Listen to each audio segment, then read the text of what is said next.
वेणुगुल्म में जैसे अग्नि का संधान कर दिया जाए तो ऊपर ऊपर के सारे बांस जल जाते हैं, लेकिन कहीं किसी का धरती से संसर्ग होने के कारण पुनः कोपल, अभिनव कोपल का प्राकट्य हो जाता है।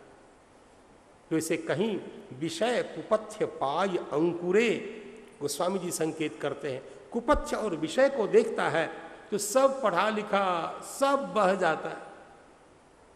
हम पाप करना नहीं चाहते लेकिन पाप हो जाता है, सब ज्ञान बह जाता है। कुछ ऐसे साधक हैं जो चाहते हैं केचित केवल या भक्त्या वासुदेव परायणाः, भक्ति के बल पर भगवान वासुदेव के चरण कमल का आश्रय लेकर के अघम धुन्वंती कार्ष्णेन पूर्णतः पाप को नष्ट कर देते हैं। उनका यह प्रयास कैसा है? निहार में भास्करः, जैसे भगवान सूर्य नारायण जब उदित होते हैं तो त्रिभुवन के सारे अंधकार छिन्न भिन्न हो जाते हैं, वैसे भक्ति के बल पर सारे पाप नष्ट हो जाते हैं। भगवान सुखदेव जी ने सबके मत का उपस्थापन किया। परीक्षित जी ने कहा, भगवान मैं आपका मत जानना चाहता हूं, पाप के आत्यंतिक निर्मूलन के प्रति आपका सिद्धांत क्या है, आप क्या उचित समझते हैं? तब श्री सुखदेव भगवान ने कहा, सुनो, न तथा ह्यघवान राजन पूयेत तप आदिभिः यथा कृष्णार्पित प्राणः तत्पुरुष निसेवया। मेरे विचार से तप आदि के द्वारा अंतःकरण की वैसी शुद्धि नहीं होती जैसी शुद्धि भगवान के मंगलमय नाम के आश्रय से होती। श्री भगवान नंदनंदन के चरण कमल में अपने जीवन को पहले समर्पित करो,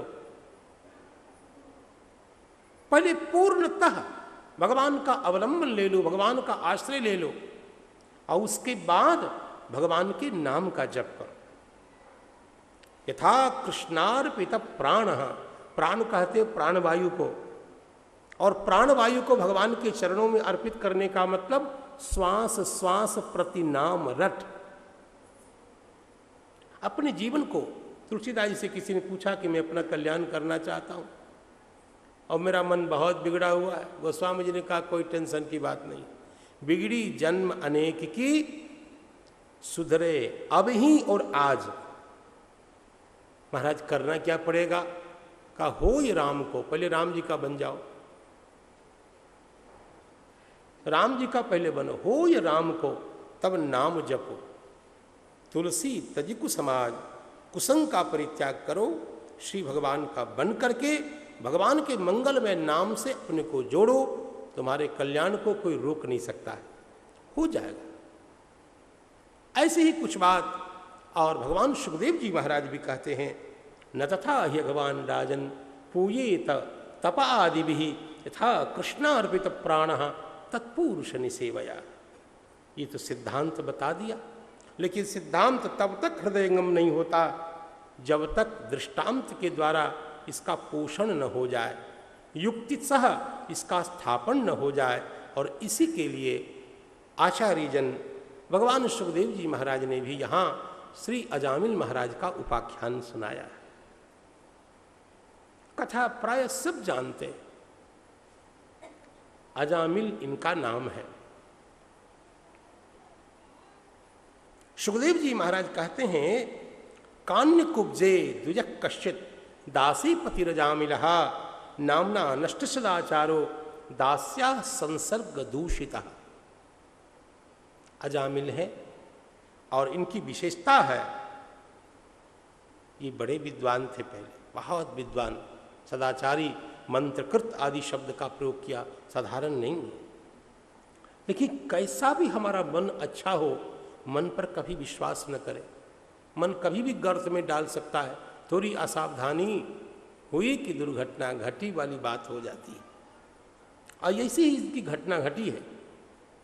एक बार उद्यान में गए थे पुष्पादि लेने के लिए, और वहां वारांगना के उन्मुक्त काम क्रीड़ा को देखा, चित्त कलुषित हो गया, और वहां से आए बार बार उसी विषय, उसी दृश्य का चिंतन करने लगे।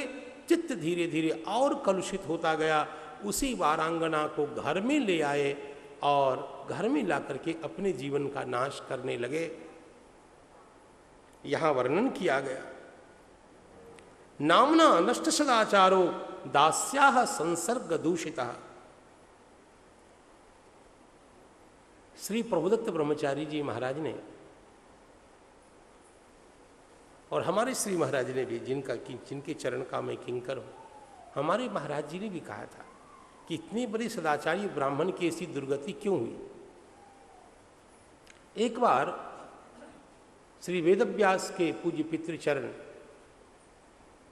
पराशर महाराज को उस स्थिति में जब देखा तो इसने उपहास किया। महापुरुष के प्रति उस उपहास के कारण साधु के प्रति जो दोष दर्शन हुआ, उसके पाप के कारण ब्राह्मण शरीर के बाद भी इनकी बुद्धि यूं भ्रष्ट हो गई। श्री प्रभुदत्त ब्रह्मचारी जी महाराज ने भागवती कथा, जो अपने आप में अलौकिक ग्रंथ है, अभी तो कोई 2-3 किताब लिखे तो भागवती बन जाता है। उस महापुरुष ने 100 से अधिक खंड में प्रभुदत्त ब्रह्मचारी जी महाराज अपने जैसे अनूठे, अलौकिक और औपन्यासिक शैली में, ये बच्चों वाली भाषा नहीं, बहुत ललित भाषा में भगवान संपूर्ण भागवत की मतलब 1-2 श्लोक को प्रतीक बना करके ऊपर लिख करके फिर इतना सुंदर विवेचन किया है, अद्भुत। उन्हीं के क्रम में, उन्हीं के ग्रंथ में मैंने एक बात पढ़ी थी जो आपके सामने रख रहा हूं। एक महात्मा थे, हिमालय में तप करते थे। एक बार बर्फ के चट्टान आदि के गिरने के कारण वो लुढ़कते लुढ़कते किसी बर्फ के नीचे दब गए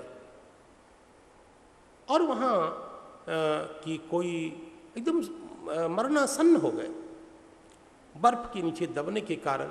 तब कोई युवती आई, ये मैंने उनके ही ग्रंथ से पढ़ा है, और वो युवती ने उनको आश्रय दिया, अपने शरीर से थोड़ा आबद्ध करके और उनको जीवन दिया। वो श्लोक हमने बचपन में पढ़ा था, श्यामा स्त्री चेष्टका गृहम आदि आदि। उसके अनुरूप थोड़ी जब उनको चेतना आई है तो महात्मा बड़े नाराज हुए, उल्टा पुल्टा बोलने लगे कि मेरा एक संयत जीवन है, साधु का जीवन है, तुमने हमारे स्वरूप को भ्रष्ट किया, जाओ तुम वारांगना हो जाओ। उस युवती ने भी कहा कि महाराज, जीवन रक्षा के लिए मैंने किया, मेरे मन में किंचित भी विकार नहीं, कोई दुर्भाव नहीं। आपकी इस दशा को देखकर मेरे हृदय में दया आ गई। जाइए, आपने मेरी भावना पर उंगली उठाई है, जाइए, आपका भी स्वरूप बहुत पतित हो जाएगा। तो उस वारांगना के श्राप से ही ये इतने बड़े सदाचारी ब्राह्मण होकर के भी पतित बने। और वो वहाँ तो ये भी लिखा है कि वही स्त्री बाद में यहाँ वारांगना बनकर आई, इत्यादि इत्यादि। यहाँ भगवान सुखदेव जी महाराज वर्णन करते हैं, उस वारांगना में इनके अनेक पुत्र उत्पन्न हुए।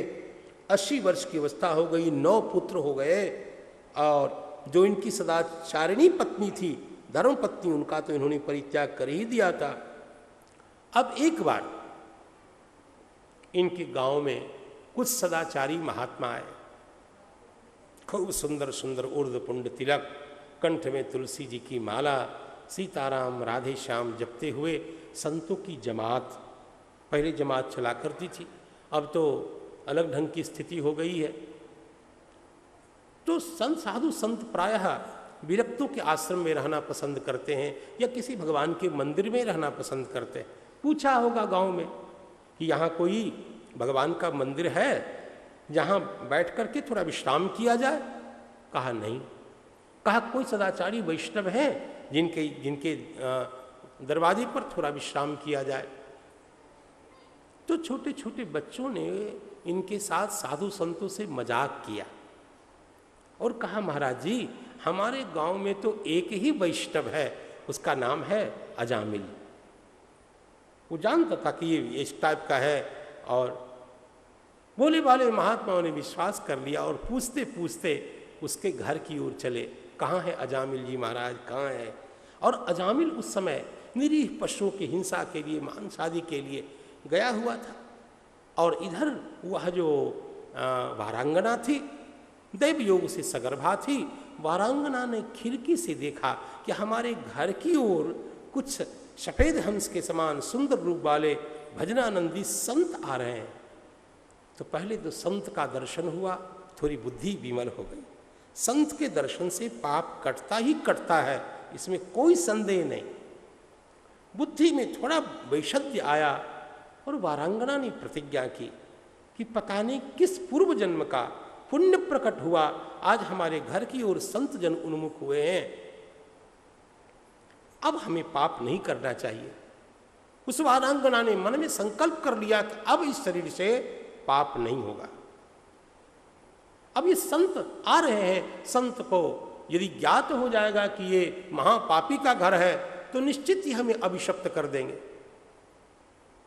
अंततः उसी समय संत पहुंचने ही वाले थे और उन्होंने क्या किया, वो पीछे से अजामिल आया, निरीह पशुओं को मारकर उनसे शरीर के खून से लथपथ होता हुआ जब उसको पशु को पटक दिया है, धम्म की आवाज आई, तब दौड़कर वारांगना पीछे गई। देखो देखो, आज से हम ये कुत्सित कर्म नहीं करेंगे, हमारे घर में संत पधारे हैं, पता नहीं हमारे किस पुण्य का प्राबल्य हुआ, किस पुण्य का फल आज भगवान हमें दे रहे हैं। जब संत को ज्ञात हो जाएगा कि हम लोग ऐसे हैं तो अभिशप्त करके यहाँ से चल देंगे, इसलिए ऐसा करो, उनका भ्रम बना रहे, इसलिए कम से कम वैष्णव का रूप तो धारण कर लो। एक बार तो अजामिल ने कहा नहीं, ये हमसे नहीं होगा, ये हमसे नहीं होगा। कामाधीन था, वेश्या की बात में आकर के फिर उसी प्रकार एक वैष्णव का जो रूप होता है, धोती आदि पहरण किया, तिलक लगाया और जैसा ही सही एक माला पहन ली। देखो जो साधु संत सही होते हैं वो तो चंदन देखकर पहचान जाते हैं कि कितने वर्ष का पुराना साधु है। चंदन देख के पहचान जाते हैं कि ये नौटंकीबाज है कि सही में साधु है, क्योंकि उनको अनुभव होता है, सब पता होता है। अजामिल को जैसा बताया गया था वैसे उपस्थित हुआ, प्रणाम करके कहा, भगवान मेरी बड़ी कृपा है जो आप यहाँ पधारे हैं। संत समझ गए कि इसको बोलने आदि नहीं आता। संत ने कहा कोई बात नहीं, मैं जब यहां आया हूं कुछ दक्षिणा नहीं दोगे? तब तो अजामिल अपने स्वरूप में आ गया। महाराज शायद आप हमें जानते नहीं, हम तो वो पदार्थ है कि आपको जीवित छोड़ देंगे, यही बहुत बड़ी दक्षिणा। अजामिल की जो पत्नी थी, वारांगना थी, उस पर संत की दृष्टि गई। संत समझ गए कि ये सगर्भा है। संतों ने कहा हमें और कुछ दक्षिणा नहीं चाहिए, हमें एक चीज चाहिए, जब तुम्हें पुत्र प्राप्त हो तो उसका नाम नारायण रखना। संत की ओर कोई अपेक्षा नहीं। वो अजामिल तो शायद भूल गया, लेकिन वारांगना ने याद रखा। समय पाकर वह बालक हुआ और नाम रखा गया नारायण, भगवान का नाम रखा गया। धीरे धीरे वो बालक बड़ा होता गया। नारायण यहाँ आओ, जल ले आओ, वहाँ जाओ, इसी व्याज से भगवान के मंगल में चतुरक्षर दिव्य नाम का उच्चारण होने लग गया। पाप धीरे धीरे कटने लग गए। अब यह अति अस्वस्थ होने से, बहुत वृद्ध भाव को प्राप्त होने से एक बार लेटा हुआ था। अति उत्कट पापी की सहसा मृत्यु होती नहीं। यमदूत इसके प्राण का कर्षण करने के लिए आए। भीषण भीषण रूप को देख करके, यमदूत के रूप को देख करके अजामिल घबराए और कहा नारायण रक्षा करो। तो ये नारायण क्या रक्षा करता, सही में ये ध्वनि महाकार्यालय में पहुंच गई और भगवान की जो पार्षद सर्वदा भक्तजनों की रक्षा करने के लिए भुवन मंडल पर विचरण करते ही रहते हैं, वो पार्षद उपस्थित हो गए अजामिल की रक्षा के लिए। और यहां क्या हुआ, जब यमदूत इनके प्राण का कर्षण करने के लिए आए और भगवान के पार्षद उपस्थित हो गए, कहा छोड़ दो इनको, अजामिल को छोड़ो। तो यमदूतों ने कहा आप रोकने वाले हैं कौन? के यू यम प्रतिषेधा रहा। तो श्री भगवान के पार्षदों ने कहा हम कौन हैं ये आप जाने दो, पहले आप बताओ कि आप सब कौन हो। यमदूतों ने कहा हम धर्मराज के सेवक हैं। अच्छा, आप सब धर्मराज के सेवक हैं, तो धर्म किसको कहते हैं जानते हो? धर्म अधर्म का स्वरूप क्या है ये ज्ञात है तुम्हें? किसके आधार पर दंड की व्यवस्था की जाती है जानते हो? धर्म अधर्म की साक्षी कौन होते हैं जानते हो? तो यमदूतों ने कहा महाराज भले हम लोग बहुत पढ़े लिखे हों कि न हो, लेकिन इतनी बात तो हम जरूर जानते हैं। यमदूतों ने कहा वेद प्रणिहितो धर्म, हे भगवान, वेद में कर्तव्य बुद्धि से इसको करना चाहिए, इस रीति से जिसका प्रतिपादन किया गया है वो धर्म है। मीमांसा में धर्म का लक्षण तो विस्तार से वेदवत प्रयोजनवत, वेद प्रतिपाद्यत्वे सति प्रयोजनवत्वे सति, ये धर्म का स्वरूप होगा। प्रयोजनवान हो, वेद प्रतिपाद्य हो, अर्थवत हो, वह धर्म है। यहां तो इतना ही बताया गया कि वेद प्रणहितो धर्म, वेद में कर्तव्य कर्मतया जिसका प्रतिपादन किया गया वो धर्म है, और वेद में जिसका निषेध रूप में निरूपण किया गया यह नहीं करना चाहिए वो अधर्म है। कहा चलो वेद कौन है? तो श्री भगवान के पार्षदों के पूछने पर यमदूतों ने कहा वेदो नारायण साक्षात, वेद साक्षात नारायण है। याद रखिए इसको, कभी आप इसको मत भूलिए, वेद स्वयं भगवान है। जैसे भगवान अनादि है वैसे वेद भी अनादि है। सही अर्थ में भगवान से भी बड़ा वेद है। ईमानदारी की बात यदि मुझसे कोई पूछे तो भगवान की सिद्धि वेद के द्वारा होती है, क्योंकि ब्रह्मसूत्र में लिखा है शास्त्र योनित्वात्, योनि का मतलब प्रमाण। श्री भगवान की सत्ता में वेद प्रमाण है, क्योंकि भगवान को कोई प्रत्यक्ष नहीं देख सकता। प्रत्यक्ष नानुवित्यावा यस्तूपायो न बुध्यते एतम विदन्ति वेदेन तस्मात् वेदस्य वेदता। जो प्रत्यक्ष से दिखाई नहीं देता, अनुमान से जिसका हम अनुमान नहीं लगा सकते, ऐसे पदार्थ की सिद्धि वेद के द्वारा होती है। इसलिए वेद बहुत बड़े हैं, इसलिए उनको भगवान नारायण का स्वरूप कहा गया। वो अपौरुषेय हैं। अपौरुषेय का क्या मतलब? स्वयंभू, स्वयं प्रकट हुए, अर्थात भगवान ने भी वेद की रचना नहीं की है। यदि वेद की रचना हो तो वेद जन्य हो जाए, और जो जो जन्य होता है वह अनित्य होता है। वेद में अनित्यत्व की आपत्ति होगी। भगवान का जो ज्ञान है वही वेद है। यदि भगवान का ज्ञान अनित्य हो तो वेद अनित्य हो। भगवान का ज्ञान नित्य है, इसलिए वेद भी नित्य है। इसी ज्ञान के आधार पर भगवान जगत की सृष्टि करते हैं। इसी वेद ज्ञान पर आधारित होकर भगवान जगत की सृष्टि करते हैं। जगत बाद में है, वेद पहले है। आपसे कोई पूछे कि आप पहले हैं कि आपका ज्ञान पहले है? आप पहले हैं कि आपका ज्ञान पहले है? आप चेतन हैं, शरीर से पहले भी चेतन है, और चेतन का मतलब ज्ञानाश्रय होता है।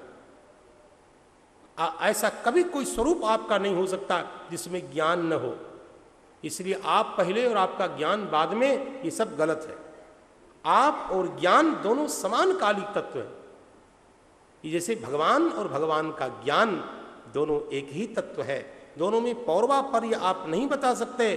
ठीक कह रहे हैं, वेदो नारायण साक्षात स्वयंभू इत्यनुशुश्रुमा, ऐसा मैंने सुना है। जीव के शुभाशुभ कर्म के साक्षी कौन होते हैं?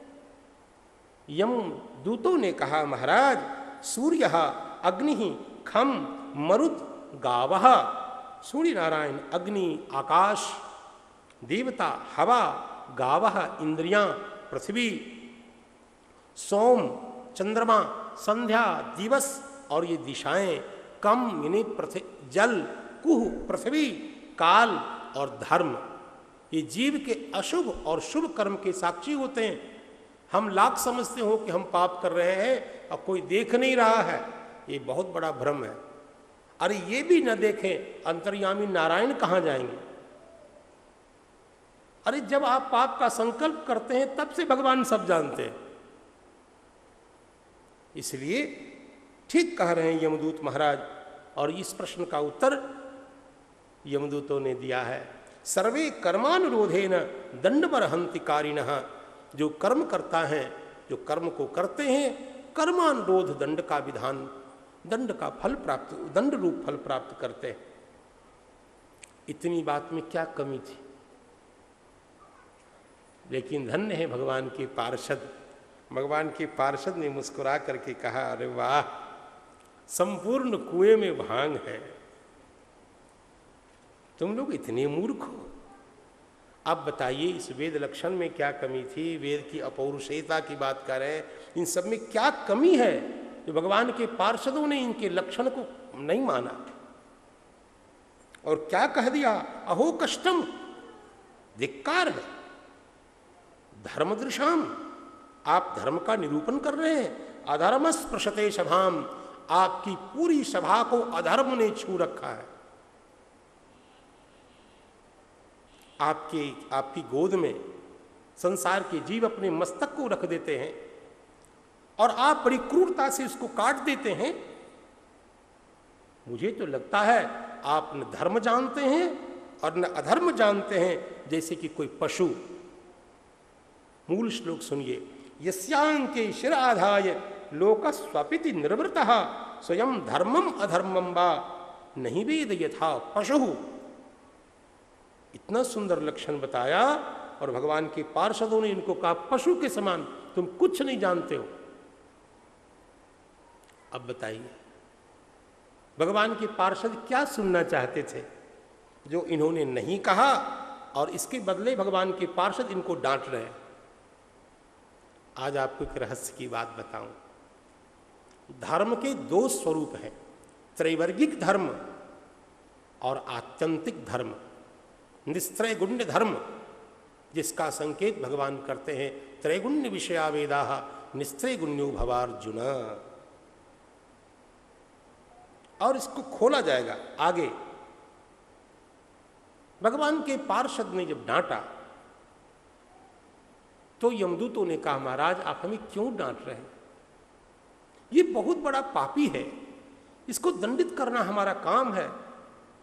अरे वस्त्र में कोई साबुन लगाता है साफ करने के लिए, साबुन लगाने मात्र से वो वस्त्र का शत्रु नहीं हो जाता। हम इसके शत्रु नहीं हैं। जब हम इसको नरक ले जाकर के इसकी धुनाई करेंगे, इसको शुद्ध करने के लिए, यत्र दंडेन शुद्ध्यति, ये दंड से ही शुद्धि के योग्य है। इसने पाप किया और पाप का कोई प्रायश्चित्त भी नहीं किया,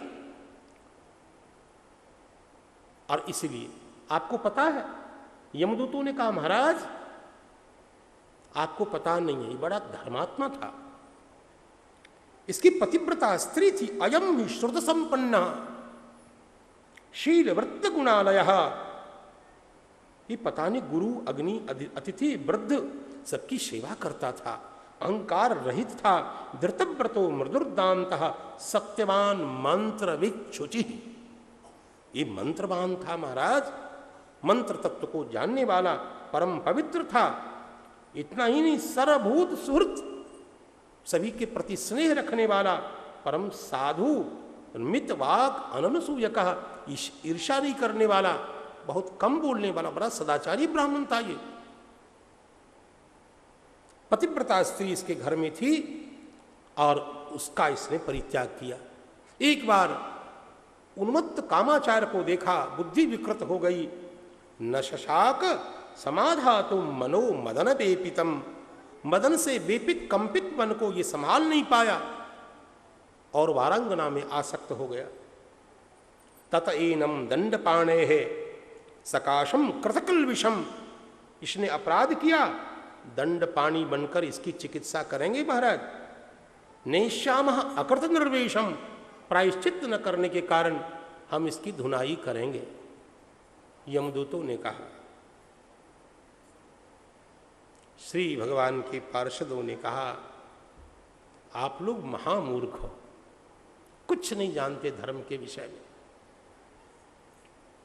इसने सब कुछ कर लिया। देखो, भगवान के पार्षदों के वचन पर हम बलिहारी जाते हैं। भगवान के पार्षद कहते हैं कि मेरे विचार से इसने सकल पापों का प्रायश्चित्त कर लिया। अयम ही कृत निर्वेश, निर्वेश कहते प्रायश्चित्त को। अयम ही कृत निर्वेश जन्म कोट्यंहसामपि, कोटि कोटि जन्मों के अनहस पाप का इसने प्रायश्चित्त कर लिया। कब? यद व्याजहार विवशो नाम स्वस्थेन हरे है। केवल इसने पाप का प्रायश्चित्त ही नहीं किया, अपने कल्याण का द्वार उद्घाटित कर लिया है। ये मुक्ति का अधिकारी हो गया, क्योंकि व्याजहार विवशः नाम स्वस्थेनम, परम कल्याण करने वाले भगवान के मंगल में नाम का इसने उच्चारण किया। भगवान की पार्षदों ने कहा महाराज, इसने भगवान के नाम का उच्चारण किया। आप कैसी बात कर रहे हैं? इसने अपने पुत्र के नाम का उच्चारण किया। भगवान के पार्षदों ने कहा, भगवान का मंगल में नाम अनादि है, नारायण, इसके पुत्र का क्या मतलब? भगवान के पार्षदों ने कहा, नहीं नहीं, पुत्र के बहाने से। यमदूतों ने कहा, पुत्र के बहाने से इसने उच्चारण किया। भगवान के पार्षदों ने कहा, किसी रूप में तो किया, आपको पता है। सांकेत्यम, भगवान के नाम है। सांकेत्यम, पुत्र आदि के बहाने से भी कोई भगवान का नाम ले। पारिहास्यम, हंसी मजाक में कोई भगवान का नाम ले ले। स्तोभम, स्तोभम का मतलब क्या होता? स्तोभम का मतलब है गीत आलाप आदि की पूर्ति के समय। जानकी नाथ, ऐसे भी कोई कलाकार गावे और भगवान का नाम ले ले। स्तोभम, संगीत आदि की पूर्ति के क्रम में जाम भगवान का नाम ले ले तो भी। हेलन में बाबा, कोई नास्तिक ये बोले राम राम राम राम राम कृष्ण कृष्ण करने से क्या होगा, और वो निषेध करने वाला जो बोल रहा है उसका भी कल्याण हो रहा है। उपेक्षा पूर्वक कोई भगवान का नाम ले, कल्याण होता है। वैकुंठ नाम ग्रहणम अशेषाघ हरम विदुः। कहा महाराज, किसी ने इसको ये तो नहीं कहा कि भगवान का नाम है, इसका जप करो, उच्चारण करो। किसी ने उपदेश तो नहीं किया। भगवान के पार्षदों ने कहा, भगवान के नाम के उपदेश की क्या जरूरी है? ये तो विदाउट लाइसेंस हथियार है। ये कोई मंत्र ऐसा तो नहीं कि गुरु जी से दीक्षा लेने के बाद ही कल्याण करेगा। मंत्रोयम रसनास प्रिगेव फलति। अरे ऐसा दिव्य मंत्र है कि रसना के साथ इसका स्पर्श हुआ कि इसने फल दे दिया। रसनास प्रिगेव फलति, श्री राम नामात्मक। ऐसा दिव्य मंत्र है, शायद आप इसके प्रभाव को नहीं जानते। कहा महाराज, ज्ञान जान करके इसने उच्चारण नहीं किया कि भगवान का नाम है, इसका जप करें। भगवान के पार्षदों ने कहा, जान के करे कि अनजान में करे, नाम अपना प्रभाव जरूर दिखाएगा। वस्तु जो है अपने प्रभाव को व्यक्त करने के लिए ज्ञान की प्रतीक्षा नहीं करती है, ज्ञान की अपेक्षा भी नहीं रखती। अमृत को कोई जहर समझ के पी ले, अमर होगा कि नहीं? ठीक वही उदाहरण देते हैं, अज्ञानाद अथवा अज्ञानात उत्तम श्लोक नाम यत् संकीर्तितमघम पुंसो दहेत एधो यथा नलः।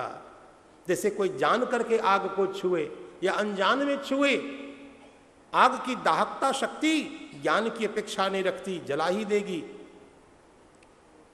जैसे एधा अग, जो वह एधा जलत्येव, अनलः एधा जलति दहति। ठीक वैसे ही भगवान नाम आप जान करके जपें या अनजान में जपें, भगवान नाम आपका कल्याण करेगा ही करेगा। भगवान यमदूतों ने कहा, महाराज एक बात बताइए, कितना बड़ा पापी है, सीनियर मोस्ट, इतना बड़ा पापी और एक बार इसने नारायण कहा, भगवान के इतने छोटे से नाम से हो जाएगा सकल पाप खत्म।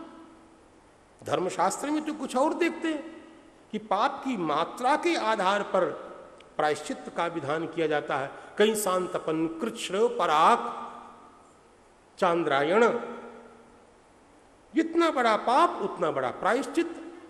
और पाप इतना बड़ा, एक बार भगवान का नाम सीताराम नारायण कैसे हो जाएगा? भगवान के पार्षदों ने कहा रुको रुको, भगवान के नाम की महिमा जानते हो? एक श्लोक प्रसिद्ध है, नामनोस्त यथाशक्ति पाप निर्दहने हरे है तावत कर्तुम न शक्नोति पातकम पातकी नरः। भगवान के एक मंगलमय नाम में पाप को जलाने की इतनी शक्ति है जितना जीव पाप कर ही नहीं सकता। ऐसे भगवान के मंगलमय नाम में अर्थवाद की कल्पना करते हो? यहां सुखदेव जी ने बहुत विस्तार से भगवान के मंगलमय नाम के महात्म का निरूपण किया और अंततः भगवान के पार्षदों ने डांट डपट के यमदूतों को भगाया और संरक्षण किया अजामिल जी का। भगवान के पार्षदों ने जो बचा लिया, ये जो संभाषण चल रहा था भगवान के पार्षद और यमदूत के मध्य, इस संभाषण को सुन रहे थे अजामिल। भागवत जी में वर्णन है, अजामिलोप्यथा कर्ण्य दूतानाम यम कृष्णयो यमदूतस्य कृष्णदूतस्य च। ये तात्पर्य, यहाँ समास थोड़ा व्यतिक्रम ढंग से है। दूतानाम यम कृष्णयो धर्मम भागवतम शुद्धम त्रैविध्यम च गुणाश्रयम। यही कुंजी है, कुंजी यही है। यमदूत जो बोल रहे थे वह त्रैविध्य गुणाश्रय धर्म का निरूपण कर रहे थे, और भगवान के पार्षद जो बोल रहे थे वह भागवत शुद्ध धर्म का निरूपण कर रहे थे। जब इसको सुना अजामिल जी ने और मन में निश्चय किया, धिक्कार है मुझको, पुत्र के बहाने से लिया गया नाम मुझे आज कितने बड़ी यातना से बचा रहा है। यदि मैंने भगवान के मंगलमय नाम का निष्ठापूर्वक आश्रय लिया होता तो निश्चित ही मेरा कल्याण हो गया होता। और ऐसा मान करके श्री अजामिल जी महाराज हरिद्वार आए, गंगा जी के तट पर प्रेम से भगवान के नाम का जप किया, कीर्तन किया, नामाश्रय किया है, और अंतिम में भगवत प्रेम द्वारा उनको भगवान के चरण कमल की प्राप्ति हुई। श्री अजामिल जी महाराज की जय। इधर यमदूत जब आए धर्मराज के पास तो भगवान के पार्षदों ने डांट डपट कर ही दी थी, नाराज थे अंदर अंदर। पूछा, कति संति ही शास्तारः, भगवान बताइए कि संसार के मालिक कितने लोग हैं? धर्मराज ने कहा क्या बात है? कहा मैं अजामिल को लेने गया था, शंख चक्र गदा पद्म धारण करने वाले 4 महापुरुष आए, अजामिल को कर्षण करते समय उन्होंने हमें रोका। आखिर उन्होंने ऐसा क्यों किया महाराज? धर्मराज ने कहा, अरे ऐसा हुआ क्या, वो भगवान की पार्षद थे जिनका गुण स्वभाव सब कुछ भगवान की जैसा है। धर्मराज जी कहते हैं, प्रायेन दूता इहवै मनोहरा और चरंती तद रूप गुण स्वभावा। भगवान के जैसा उनका रूप है, भगवान के जैसा उनका गुण है, और भगवान के जैसा ही उनका स्वभाव है। मेघश्याम चतुर्भुज जैसे भगवान, वैसे ही उनके पार्षद। जैसे भगवान सब प्रकार से नित्यत्वादि, अनवद्यत्वादि, अपहत पापमत्वादि भगवान में गुण है, वैसे वो गुण उनमें भी हैं। और भगवान की भगवान वाला स्वभाव भी उनका है, भक्त वात्सल्यादि। तो ऐसे भगवान के पार्षद थे। अच्छा, वो भगवान विष्णु के पार्षद थे तो उन्होंने पापियों का समर्थन क्यों किया महाराज? अजामिल को क्यों बचा लिया? और उन्होंने हमसे पूछा कि धर्म क्या होता है, तो हमने धर्म का लक्षण बताया तो हमें पशु बोलने लग गए। क्या महाराज, हमने धर्म का लक्षण गलत बोला? वेद प्रणीतो धर्म, ये हमने गलत कहा था? श्री धर्मराज महाराज ने कहा, हाँ जरूर जरूर, केवल इतना ही लक्षण नहीं है, कुछ बातें हैं जो हम कतिपय विशेष लोग ही जानते हैं। श्री धर्मराज महाराज ने कहा, मैं बताता हूं धर्म का सही लक्षण। धर्मम तो साक्षात भगवत प्रणीतम। अब यहां थोड़ा समझने की आवश्यकता है, समय तो थोड़ा है। धर्मम तो साक्षात भगवत प्रणीतम का तात्पर्य है कि वैष्णवों का जो धर्म का स्वरूप है तो स्मार्तों से थोड़ा अलग होता है। स्मार्त लोग बार बार आपत्ति करते हैं कि आखिर वैष्णव क्या है, ये लोग क्यों नहीं ऐसा करते हैं, इनके जीवन में ऐसा परिवर्तन अलग अलग अलग थलग क्यों दिखाई देते हैं। हम अपराधी नहीं हैं भाई, हमारी भी एक आचार संहिता है। भगवान नारायण ने पांचरात्रस्य वक्ता नारायण स्वयं, भगवान नारायण ने जो वैष्णवों के लिए धर्मानुशासन किया, उस पांचरात्र आगम पर व्यवस्थापित हमारा धर्म है। और यहां भगवान के पार्षद उसी धर्म के स्वरूप को सुनना चाहते थे, क्योंकि ये सब वैष्णव हैं। ये कह देते कि वेद प्रणीत धर्म होते हुए श्री भगवान नारायण ने जो उपदेश किया वह भी धर्म है, तो भगवान के पार्षद नाराज नहीं होते। यहां धर्मराज को कहना पड़ा, धर्मम तो साक्षात भगवत प्रणीतम। वैष्णवों की जो आचार संहिता है, भगवान नाम, भगवत रूप, भगवत लीला महात्म का निरूपण करने वाला जो नारद पांचरात्र वैखानस आदि जो आगम है, जो भगवान का साक्षात वचन है, वो भी धर्म का स्वरूप है। इसका आपने उल्लेख किया नहीं किया, इसलिए डांट खा के आए हो आप। और इस धर्म को, भागवत धर्म को बहुत कम लोग जानते हैं। जैसे अकबर के यहाँ, विक्रमादित्य के यहाँ नवरत्न थे, ऐसा लोग बताते हैं। वैसे पूरी भगवान की सृष्टि में भगवान के 12 रत्न हैं, जिनको महाभागवत कहा जाता है। यहाँ श्री धर्मराज महाराज उन महाभागवतों का नाम उल्लेख करते हैं और कहते हैं, सुनो, भागवत धर्म वैष्णवता के स्वरूप को केवल हम 12 लोग ही जानते हैं। स्वयंभू ब्रह्मा जी महाराज, स्वयंभू नारद शंभु, कुमार कपिलो मनु, प्रहलादो जनको भीष्मो, वलिर्वैया सकिर्वयम। 11 नाम लेने के बाद ब्रह्मा जी, श्री नारद जी, भगवान शिव, सनकादिक, कपिल, मनु महाराज, प्रहलाद जी, जनक जी, भीष्म जी, वली महाराज और वैयासकी मतलब भगवान सुखदेव जी महाराज, और अंतिम में बड़ी विनम्रता से अपना नाम लिया, वयम, हम भी जानते हैं। धर्मराज महाराज ने कहा, द्वादशैते भी जाने महा, हम केवल 12 लोग हैं जो इस विशुद्ध भागवत धर्म को जानते हैं। द्वादशैते बीजानीमो धर्मम भागवतम भटाहा। अरे मेरे प्यारे योद्धाओं, मेरे सैनिक, गुह्यम विशुद्धम दुर्बोधम, यह जो भागवत धर्म है परम गुह्य है, विशुद्ध है, दुर्बोध है। इस धर्म के स्वरूप को जो जान जाता है वह अमृतत्व को प्राप्त कर लेता है।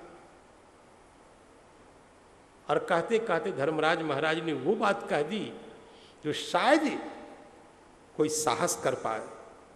प्रायेन वेद तदिदम न महाजनोयम। बड़े बड़े ऋषि मुनि महात्मा भी वैष्णवता के वास्तविक स्वरूप को नहीं जानते, भागवत धर्म को और भगवान के नाम के महात्म को नहीं जानते। प्रायेण वेद मूल श्लोक है, तदिदम न महाजनोयम। बड़े बड़े स्मृतिकार, धर्म के निर्णायक लोग भी इस स्वरूप को नहीं जानते। और यदि ये जानते तो अन्यान्य पाप के अन्यान्य प्रायश्चित्तों का वर्णन क्यों करते। अरे जो रोग गुड़ की ढली से ठीक हो जाए उसके लिए नीम का काढ़ा पिलाना जरूरी है।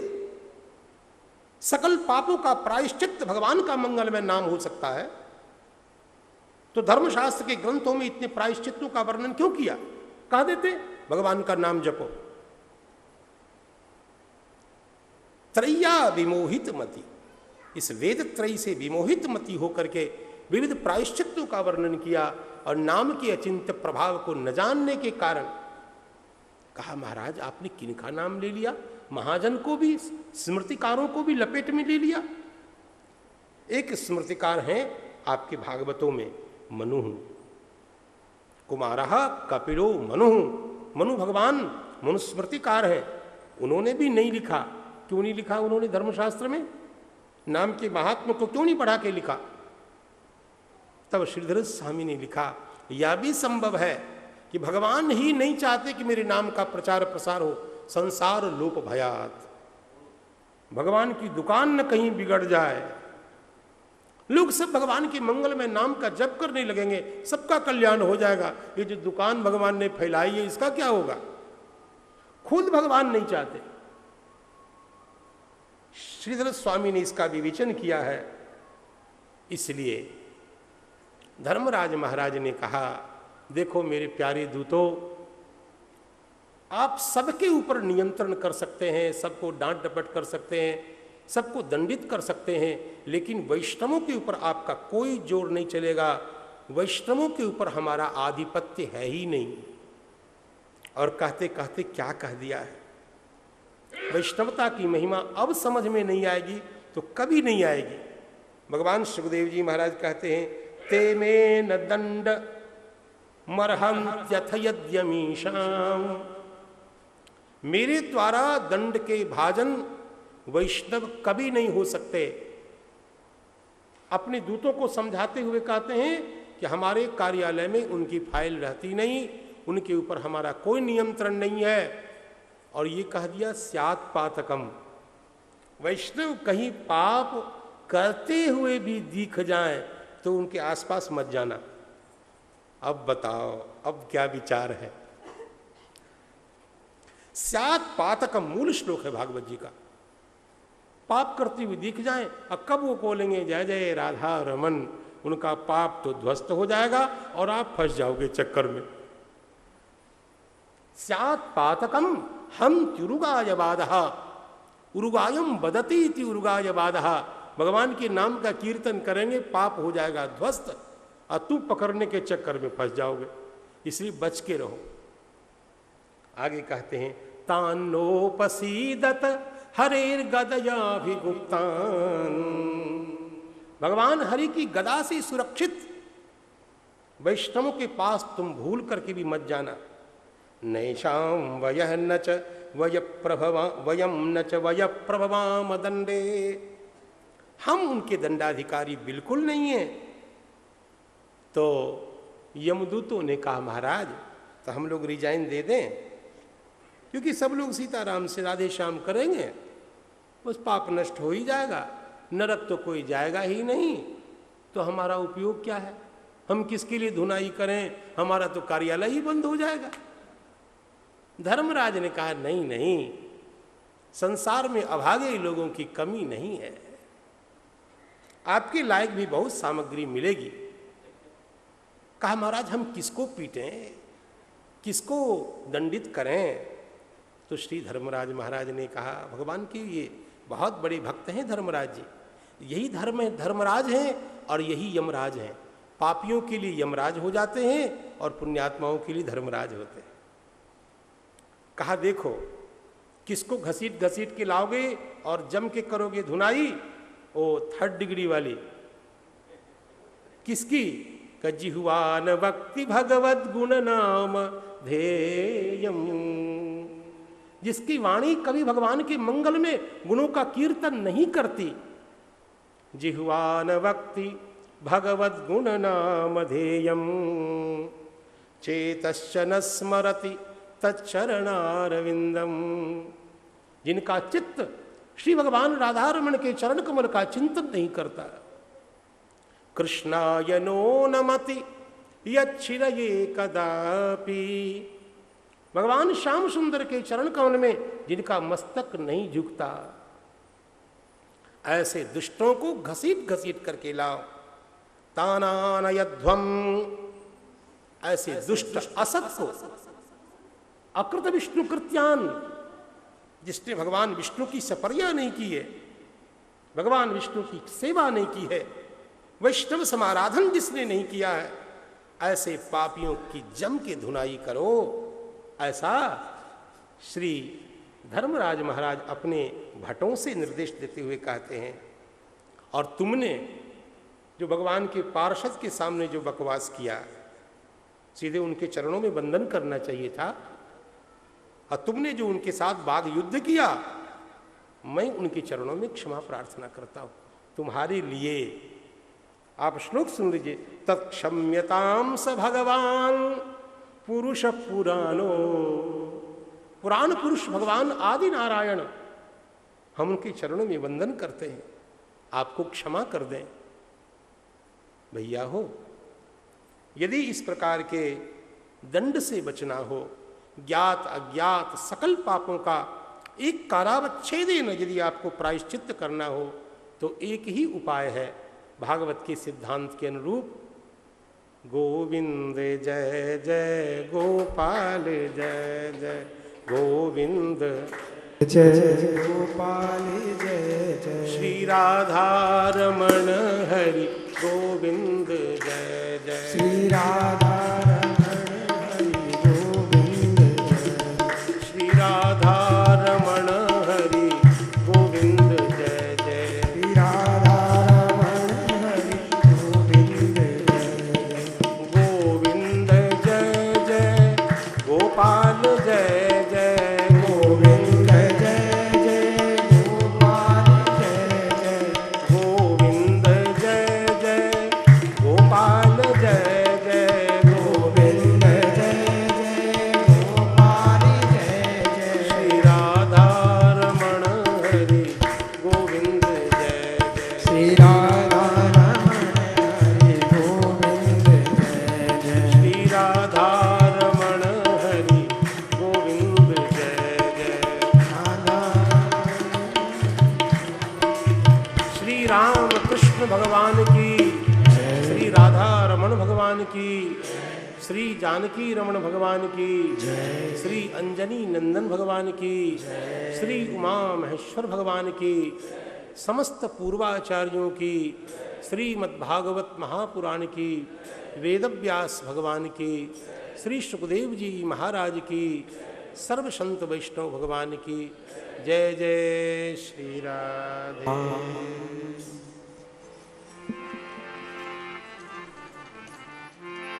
गायश्च प्राणश्च मुखादनिरजायत श्री भागवत भगवान की है आरती, पापियों को पाप से है तारती। श्री भागवत भगवान की है आरती, पापियों को पाप से है तारती। श्री भागवत भगवान की है आरती, पापियों को पाप से है तारती। भागवत भगवान की है आरती, पापियों को पाप से है तारती। ये अमर ग्रंथ, ये मुक्ति पंथ, ये पंचम वेद निराला, नव ज्योति जगाने वाला। ये अमर ग्रंथ, ये मुक्ति पंथ, ये पंचम वेद निराला, नव ज्योति जगाने वाला। नव ज्योति जगाने वाला, नव ज्योति जगाने वाला। हरि नाम यही हरि धाम यही, हरि नाम यही हरि धाम यही, प्रभु के महिमा की आरती, पापियों को पाप से है तारती। श्री भागवत भगवान की है आरती, पापियों को पाप से है तारती। अंत गीत पावन पुनीत, पापों को मिटाने वाला, हरि दर्श कराने वाला। ये शांति गीत पावन पुनीत, पापों को मिटाने वाला, हरि दर्श कराने वाला।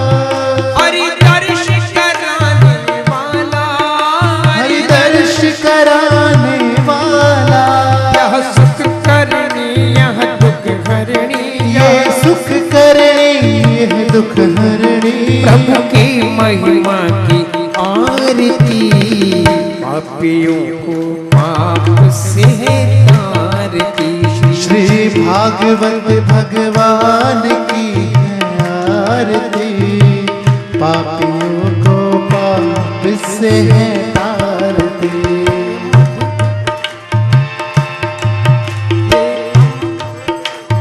मधुर बोल सतपंथ बोल सन्मार्ग बताने वाला, बिगड़ी को बनाने वाला।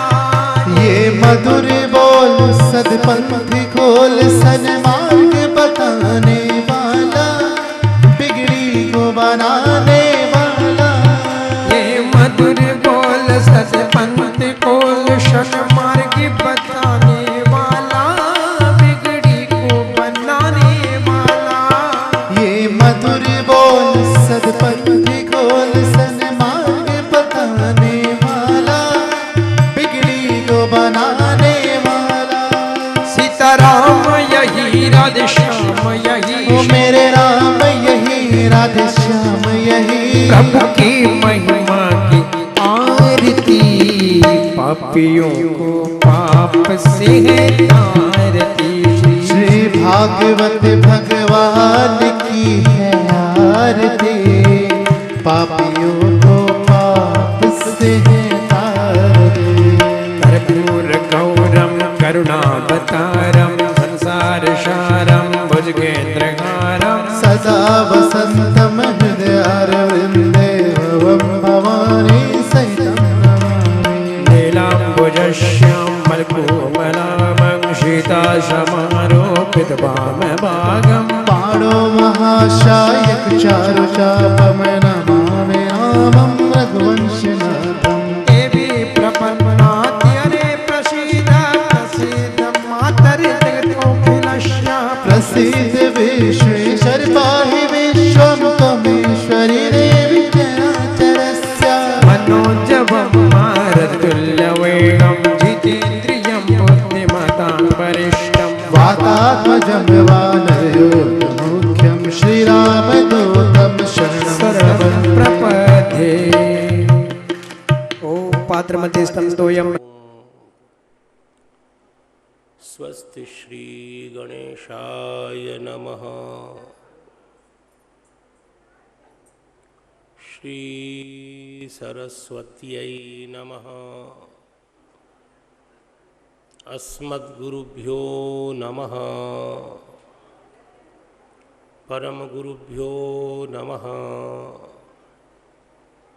माता पितृचरणकमलेभ्यो नमः। नमः परमहंसास्वादित चरणकमलचिन्मकरन्दाय भक्तजनमानसनिवासाय श्रीरामचन्द्राय श्रीमते हनुमते नमः। निस्सीमकरुणापूर्णा वात्सल्यैकमहोदधिः कान्ता श्रीराघवेन्द्रस्य सर्वदा पातु जानकी।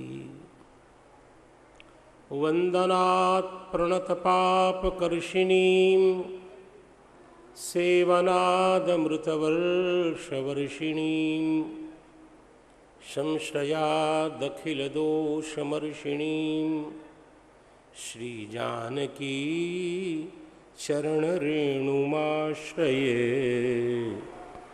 श्रीजानकी चरणरेणुमाश्रये। तवास्मि जानकी कान्त कायेन मनसा गिरा रामकान्ते तवैवास्मि युवामेव गति मम। अंजनानंदनं वीरं जानकी शोकनाशनं कपीशमक्षहन्तारं वंदे लंकाभयंकरम् कान्तिस्सितामृषति निंदित शारदेन्दुर्यत्रैकतो विलसितामसितांग शोभां वृन्दावनेऽपि कृतयामुनगाङ्गसङ्गम् श्रीराधा मुकुन्द युगलं तदहं नमामि। राधा करावचित पल्लव वल्लरीके राधा पदांक विलसन मधुरस्थलीके राधा यशोमुखर मत्त खगावलीके राधा विहार विपिने रमतां मनो में। गंगा तरंगरमणीय जटाकलापं गौरी निरंतर विभूषित वामभागं नारायण प्रियमनंगमदापहारं वाराणसीपुरपतिं भज विश्वनाथं। देवी प्रपन्नार्तिहरे प्रसीद प्रसीद मातर्जगतोऽखिलस्य प्रसीद विश्वेश्वरि पाहि विश्वं त्वमीश्वरी देवी चराचरस्य। शारदा शारदाम्भोजवदना वदनाम्बुजे सर्वदा सर्वदास्माकं सन्निधिं सन्निधिं क्रियात्। माधवं पद्मयोनिं च नारदं वादरायणं शुकं सूतं च गोकर्णं मद्गुरुं च नमाम्यहम्। सीतानाथ समारंभां रामानंदार्य मध्यमाम् अस्मदाचार्य पर्यन्तां वन्दे गुरुपरम्पराम्। वाञ्छाकल्पतरुभ्यश्च कृपा सिन्धुभ्य एव च पतितानां पावनेभ्यो वैष्णवेभ्यो नमो नमः। क्वेदं भागवतं रहस्य जटिलं क्लिष्टं समुद्रायितं क्वाहं श्री हरिभक्तिगन्धरहितो नीचः शठोलं पटः। किंतु श्रीजनकात्मजा करुणया धृष्टो महिष्ठासने तत्पादाश्रयतो लपामि कृपया मत्साहसं क्षम्यताम्।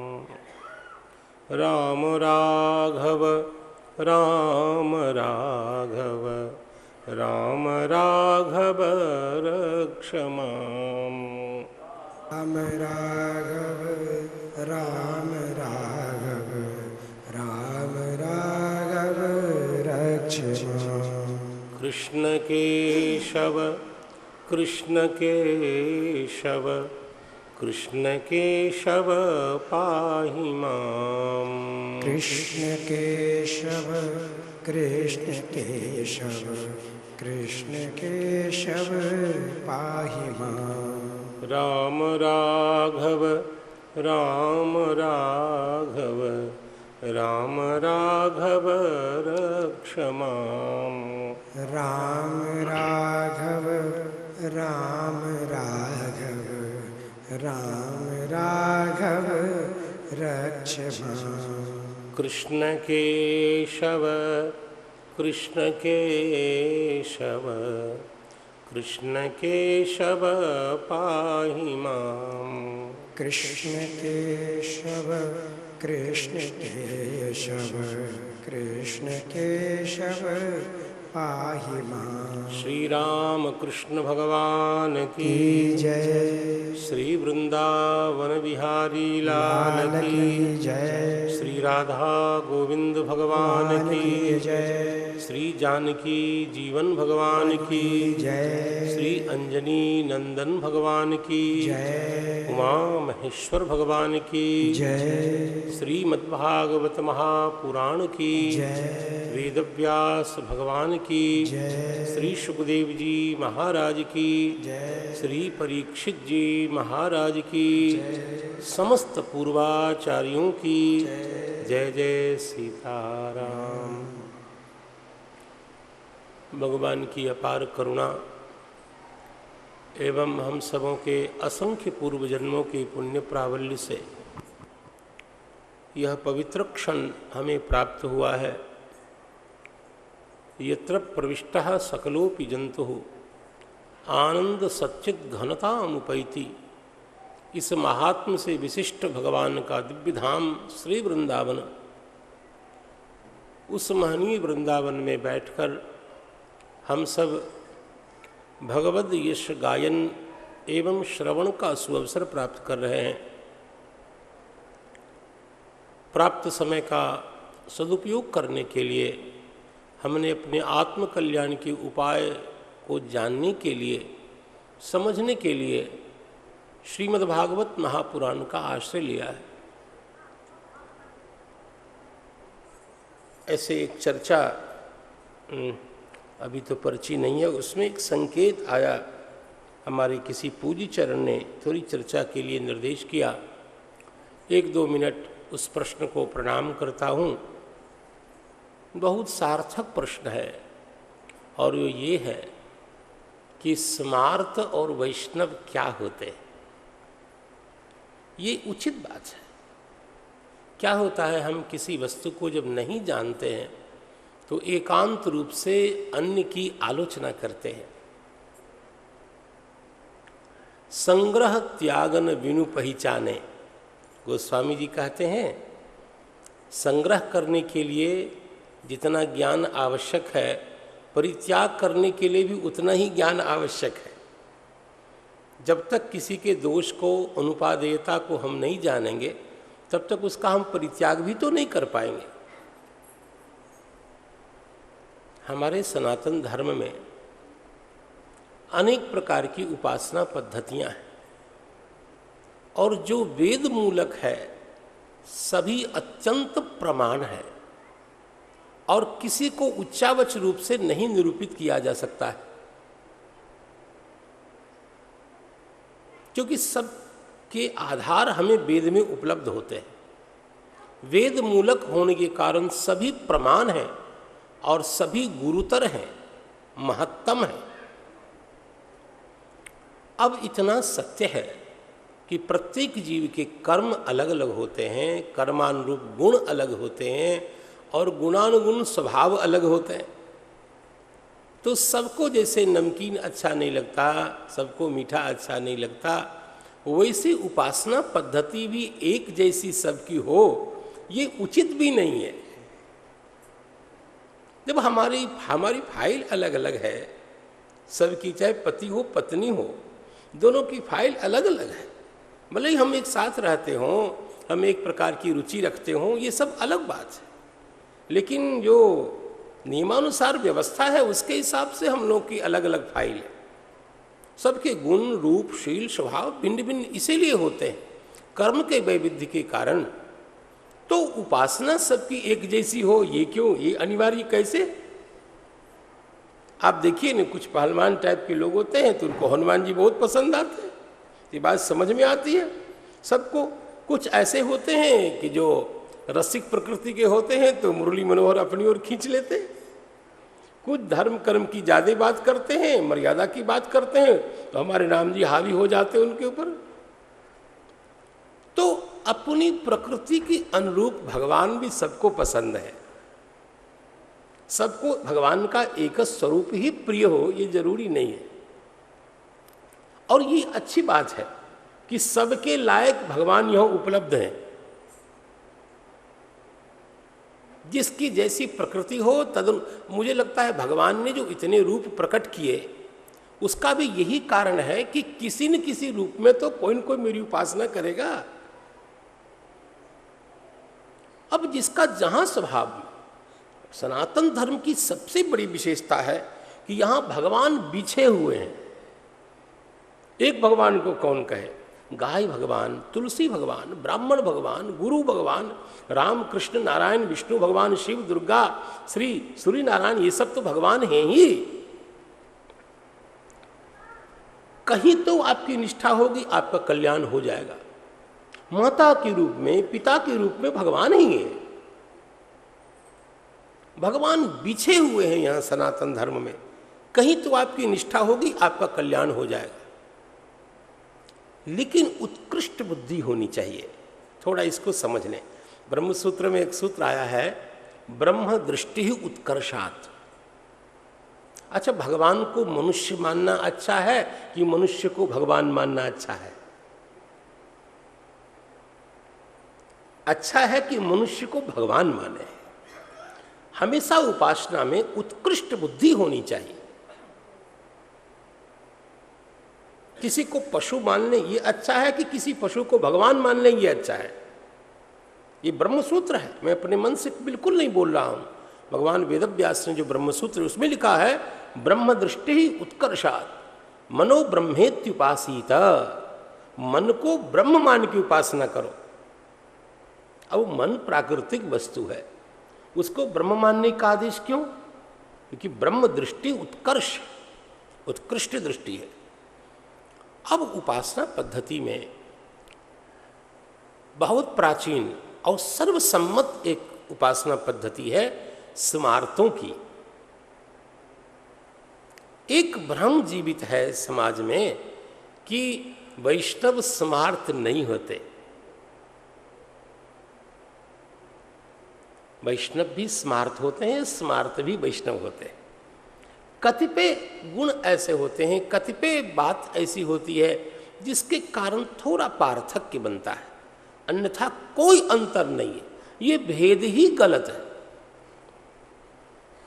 स्मार्त का तात्पर्य है कि पंच देवता जो हैं हमारे, भगवान विष्णु, भगवान गणेश, श्री भगवान शंकर, श्री पराम्बा भगवती, सूर्य नारायण, तो ये पंच देवता जो हैं उनमें पूर्ण ईश्वरत्व बुद्धि रखते हुए उपासना करने का नाम पंचदेव उपासक स्मार्तों की उपासना पद्धति के अंदर है। पांचों देवता में समान बुद्धि है, जिनकी ईश्वरत्व समान है। ईश्वरत्व में एकदम उच्चावच नहीं है, ये स्मार्त की दृष्टि है। और उपासना पद्धति वही, उपासना पद्धति में भेद नहीं। जो वैष्णव होते हैं वह भी कुछ अलग अलग प्रकार के होते हैं। इसलिए आपने स्मार्तों में देखा होगा, जब भगवान की पूजा होती है तो जो देवता प्रधान होते हैं वो मध्य में होते हैं। अन्य देवता अंग भाव से आसपास वेदी में विद्यमान होते हैं, उपेक्षा किसी की नहीं है। तो अन्य देवता अंग भाव से, अंगी भाव से प्रधान देवता होते हैं। और वही भगवान गणपति यदि अंगी होंगे तो विष्णु भगवान, शंकर जी, ये सब अंग हो जाएंगे। इन पांचों में ही अंगांगी भाव रहता है, कोई किसी से छोटे नहीं है। ये स्मार्त की दृष्टि है। अब जिसका विवाह होगा, गीत तो उसी का गाया जाएगा भाई, तो वही उस समय प्रधान देवता वही हो जाएंगे। इतनी सी बात है। ये स्मार्त की दृष्टि है। किसी की अवज्ञा नहीं, किसी में ऐश्वर्य में कोई कमी नहीं।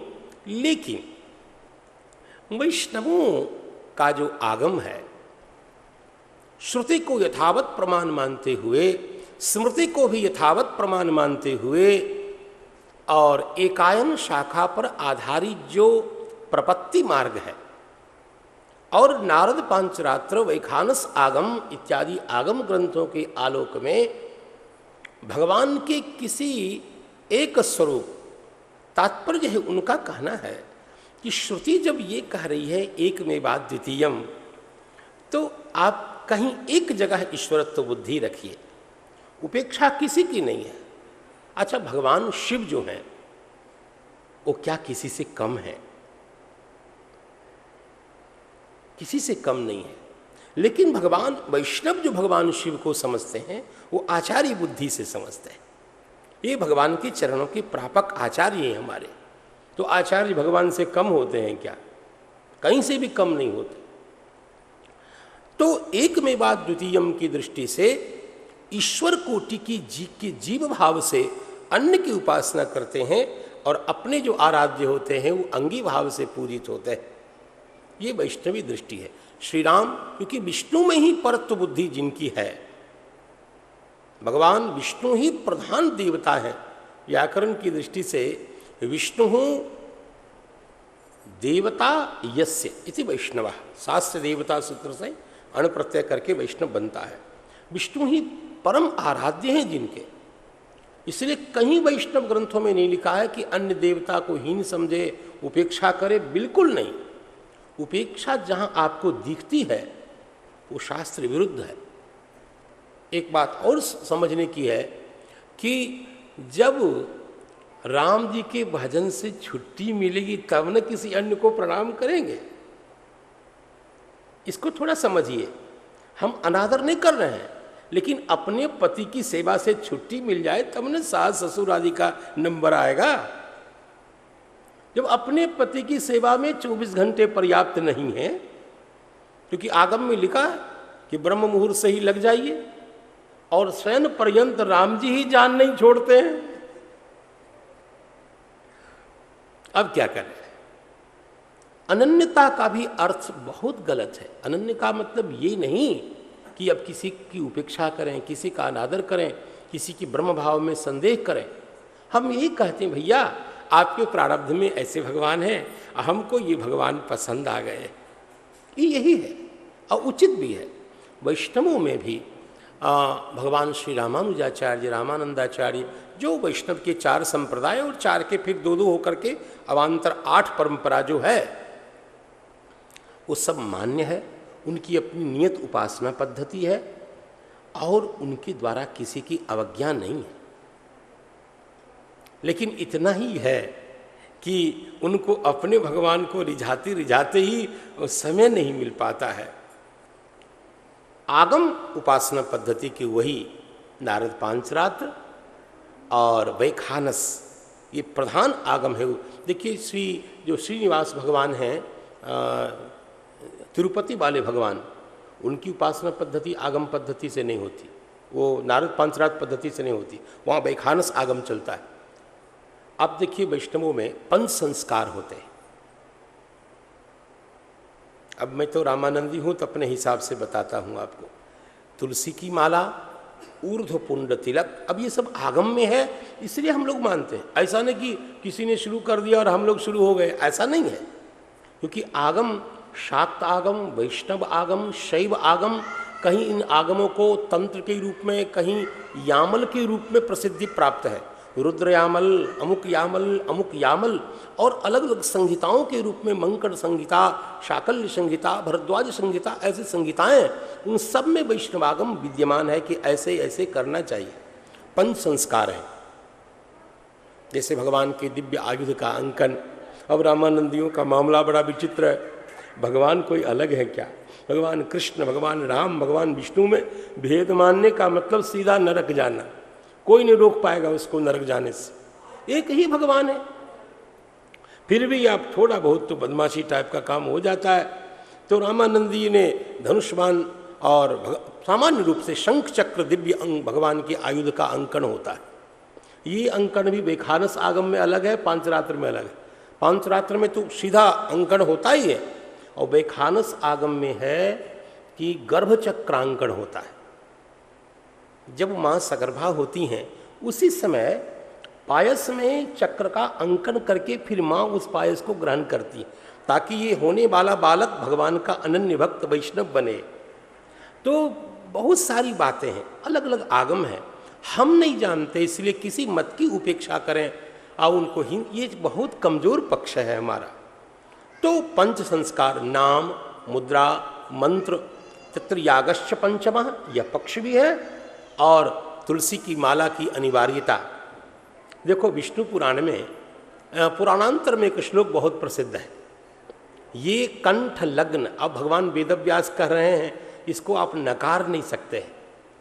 वैष्णव का आभ्यंतर लक्षण तो भगवत प्रेम में है ही, बाह्य लक्षण कैसा होना चाहिए भगवान वेदव्यास जी कह रहे हैं, ये कंठ लग्न तुलसी नलिनाक्षमाला कमलाक्षमाला, ये बा ललाट पटले लसदूर्ध्व पुनराह, ये बाहुमूल परिचिन्नित शंख चक्राः ते वैष्णवाः भुवनमाशु पवित्रयन्ति। ये श्लोक प्रसिद्ध है वैष्णव लक्षण के रूप में। तो ये बाह्य लक्षण हुआ, और आभ्यंतर लक्षण के रूप में भगवान का प्रतिम प्रेम और भगवान की जो काल विषयक पूजा विशेष है उनका करना। अब प्रत्येक की अपनी मंत्र परंपरा होती है। संप्रदाय शब्द का अर्थ हिंदी वालों ने यूं बिगाड़ दिया कि अब उसको हम संभालते संभालते हम लोग परेशान हैं। अब सांप्रदायिक उसी को कहा जाता है जो अत्यंत तुच्छ आदमी होता है, बहुत संकीर्ण मानसिकता का है, जबकि सांप्रदायिकता के बिना आप में कोई प्रामाणिकता ही नहीं है। सांप्रदायिक होना सबसे बड़ा प्रामाणिक होना है। संप्रदाय शब्द का अर्थ सही अर्थ है वेद। सम्यक प्रदीयते यह, गुरु और शिष्य की अविच्छिन्न परंपरा से जो अक्षर विद्या का दान होता है, उस पद्धति उस ज्ञान का नाम संप्रदाय है। अथवा बाद में न्याय के आचार्यों ने कहा कि गुरु शिष्य की अविच्छिन्न परंपरा से जो शास्त्र की प्राप्ति होती है, विद्या का जो अधिगम होता है, उस परंपरा का नाम संप्रदाय है। संप्रदाय का मतलब है ऐसी वस्तु जो परम प्रामाणिक है और वह अविच्छिन्न गुरु परंपरा से हमको प्राप्त हुई है, उस परंपरा विशेष का नाम संप्रदाय है। इसलिए आप किसी भी संप्रदाय को देख लें, नारायण समारंभाम यही है। सकल विद्याओं के, सकल मंत्र के, सकल उपासना पद्धति के आदिगुरु भगवान नारायण है, इसका कोई अपलाप नहीं कर सकता। सब विद्याएं उन्हीं में से चली हैं। तो वैष्णव के कुछ आचार अलग हैं। वैष्णव के और स्मार्तों के आचार में आप देखें ना, एकादशी को लेकर के, एकादशी में क्या है, ये कहते हैं कि स्मार्त एकादशी एक वैष्णव एकादशी, और कुछ नहीं है। आगम में एक जगह आया है कि जब एकादशी इतने दंड तक जिस दिन रहे उस दिन एकादशी शुद्ध है, और उससे कम होने पर वह विद्ध एकादशी, दशमी से विद्ध होते ही वैष्णव सद्य उसका परित्याग कर देते, एकदम नहीं करते। ये बातें तो वस्तुतः दोनों पक्षों में है, कतिपय अंशों में, लेकिन कभी कभी थोड़ा अतिरेक भी देखा जाता है। जैसे श्री निम्बारकाचार्य महाराज की परंपरा में वो तो कहते हैं कि पूरा पूरा हो, ऐसे हो, थोड़ा भी होता है तो बिल्कुल एकादशी को भी वो पीछे कर देते हैं। तो ये सब तो अब मैं कहने का अधिकारी नहीं हूँ कि कहाँ तक शास्त्र समर्थित है, लेकिन ये चारों जो वैष्णव की परंपरा है अपने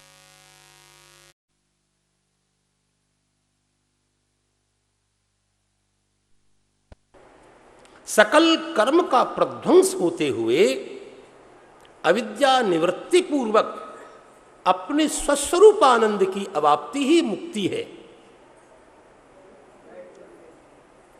श्री वैष्णव जन कहते कि नहीं, ऐसी मुक्ति अपने राम को नहीं चाहिए। का फिर तो वैष्णवाचार्यों ने कहा कैंकर्यम विलक्षण मोक्ष। देखो यहां अंतर है, भगवान का नित्य कैंकर्य करना ही मुक्ति है, और मुक्ति कुछ है ही नहीं। हमारे पूर्वाचार्यों ने कहा कि प्रतिक्षण भगवान का कैंकर्य करना यही मुक्ति है, और कोई मुक्ति नहीं। ऐसा कैंकर्य यदि भूलोक में हमें प्राप्त हो तो हम किसी भी लोक का परित्याग कर दें। मिल रहे हैं भगवान, उनकी सेवा करो। सेवा प्रधान दर्शन है वैष्णव दर्शन। यहां अंतिम पर्यवसान भगवान की सेवा में। याद रखिए, ज्ञान से प्रेम, और प्रेम का भी पर्यवसान भगवान की सेवा में। प्रेम को लोग जो बहुत बड़ी चीज समझते हैं, प्रेम है भी बहुत सुंदर चीज, लेकिन आपसे हम बहुत प्रेम करते हैं, इसका क्या मतलब हुआ? श्री सीता जी राम जी से बहुत स्नेह करती हैं, हुआ क्या मतलब? श्री सीता जी राम जी की सेवा करती है। प्रेम का पर्यवसान कैंकर्ज में होता है। एक बात तो श्री रामानुजाचार्य ने लिखी है गद्यत्रयम के शरणागति गद्य के और क्रम में, तबानुभूति संभूति प्रीति कारित दासताम देहि में कृपया नाथ न जाने गति मन्यथा। अब इस पंक्ति को सुनिए। तबानुभूति, ही सीताराम जी आपकी अनुभूति से जात जो संभूति है, अर्थात संविद ज्ञान के बाद जो आपके स्वरूप का ज्ञान हुआ और ज्ञान के बाद जो आपका साक्षात्कार हुआ, उस साक्षात्कार से जन्य जो प्रीति, अभी जो आप भगवान के चरणों में प्रेम करते हैं, यह प्रेम और भगवान के दर्शन के बाद जो प्रेम उत्पन्न होगा, उस प्रेम में बहुत अंतर है। अभी तो हवा में प्रेम कर रहे हैं, अभी प्रेमास्पद जब दिख जाएगा तब प्रेम का मंगलाचरण होगा। हम किसके लिए प्रेम कर रहे हैं? जब प्रेमास्पद जब निरावरण साक्षात्कार का विषय बनेगा तब सही प्रेम प्रकट होगा। और वह जब प्रेम प्रकट होगा, उस प्रेम का भी क्या फल है? तो श्री रामानुजाचार्य भगवत्पाद कहते हैं तवानुभूति संभूति प्रीति अतत्प्रीति कारित दासताम। उस प्रेम से जब हम आपकी सेवा करेंगे, वह सेवा वैष्णवों का मोक्ष है। उस सेवा पर हम कोटि कोटि ज्ञान, कोटि कोटि मुक्ति को बलिहार कर सकते हैं, न्यौछावर कर सकते हैं। भगवान का नित्य कैंकर्य ही मुक्ति है, ये वैष्णवाचार्यों का कहना है। चलें हम दोनों आचार्यों को, भगवत्पाद श्री शंकराचार्य जी महाराज को, भगवान श्री रामानुजाचार्य जी महाराज को, ये तो हमारा सौभाग्य है कि हमारे घर में इतने बड़े बड़े आचार्य सब अपने अपने ढंग से, कभी हमारे यहाँ चिंतन में कंजूसी नहीं रही है। वेद मूलक व्याख्यान आप कर सकते हैं शास्त्र की मर्यादा में, और अन्यथा तो धर्मांतर के समान हम भी एकदम संकुचित होते, इसके विपरीत बोलते ही फतवा जारी हो जाता। ऐसा नहीं है हमारे यहाँ। प्रत्येक व्यक्ति को अपने ढंग से शास्त्र के विवेचन का अधिकार है। बस शर्त यही है कि आप स्मृति श्रुति की मर्यादा में व्याख्यान करेंगे, अपने मन से उच्छृंखल नहीं बोलेंगे। ज्ञान सर्वोपरि है। और सुखदेव भगवान समझाते हैं कि कथा ये है कि प्रजापति, देखिए ये प्रजापति, ये दक्ष दूसरे हैं। भगवान शंकर के जो ससुर साहब दक्ष हैं, उनसे ये भिन्न दक्ष है। तो प्रजा की कामना से ये दक्ष महाराज तप करते हैं, श्री भगवान प्रसन्न हो गए और फिर दक्ष महाराज ने भगवान की स्तुति की। श्री भगवान ने कहा ऐसा करिए, आप प्रजापति पंचजन की बेटी है, नाम है असिकनी, उनसे विवाह कर लीजिए। और जब उन्होंने विवाह किया तो कतिपय पुत्र उत्पन्न हुए, नाम रखा हरियश्व। और कहा जाइए तप करने के लिए, पहले संतति के लिए लोग तप करते थे, शक्ति संग्रह करते थे। रास्ते में मिल गए नारद जी। श्री नारद जी तो विचित्र हैं। नारद जी की कृपा के बिना किसी का कल्याण, सभी संप्रदाय में नारद जी आचार्य हैं। मजे की बात तो ये है, नारद जी सभी संप्रदाय में कहीं न कहीं गुरु परंपरा में है। तो श्री नारद जी मिल गए, कहा छोटे छोटे मधुर मधुर बालकों कहाँ जा रहे हो? तो बालकों ने कहा पिता की आज्ञा है, सत्संतान की कामना से हम तप करने जा रहे हैं। नारद जी को लगा कि सब भगवान के भक्त हो जाए तो कितना अच्छा।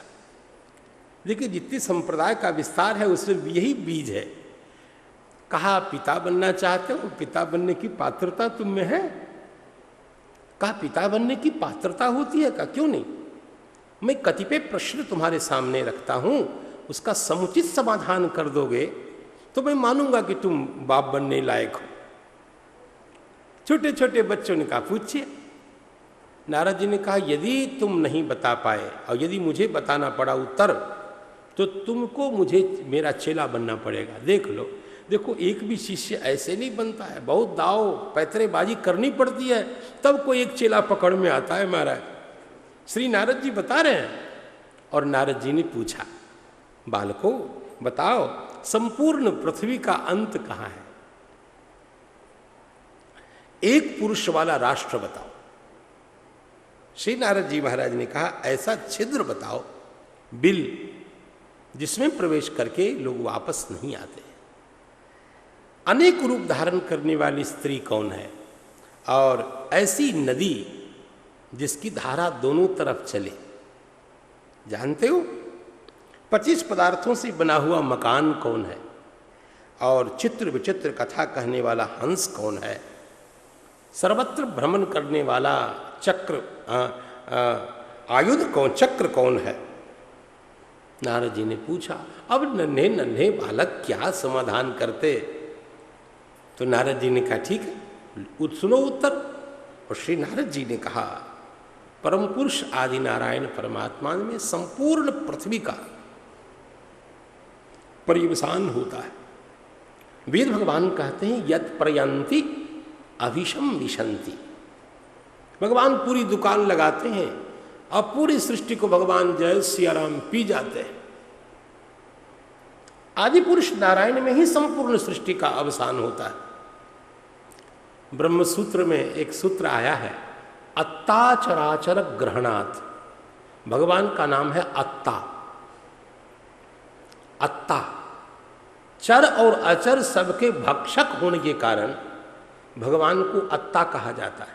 तुलसीदास जी ने भी भगवान को भक्षक कहा है। काल व्याल कर भक्षक जोई, राम जी को लक्षित करके कहा जो काल रूपी व्याल के भक्षक है। अत्ता चराचर ग्रहणात्। और इस प्रकार संपूर्ण पृथ्वी का पर्यवसान भगवान की श्री चरण में।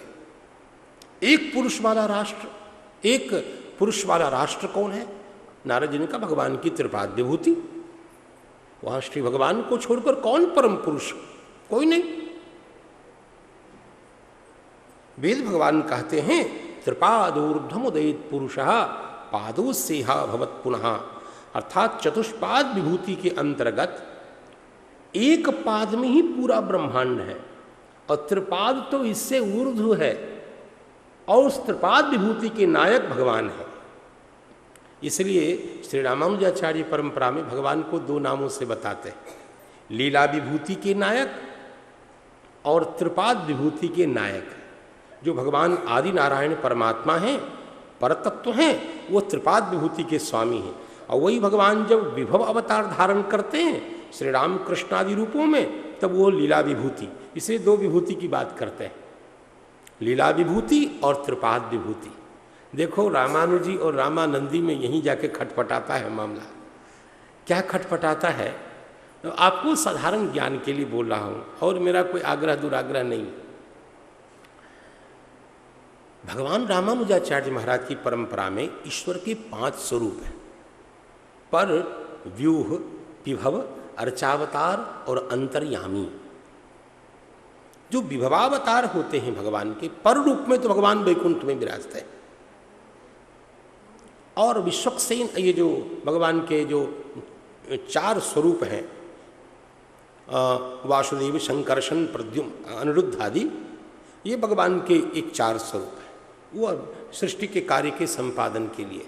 विभवावतार जो होता है वो राम कृष्ण आदि जो अवतार हैं वो भगवान के मूल पर स्वरूप का अवतार है। यहाँ रामानंदी सुनने को तैयार नहीं है।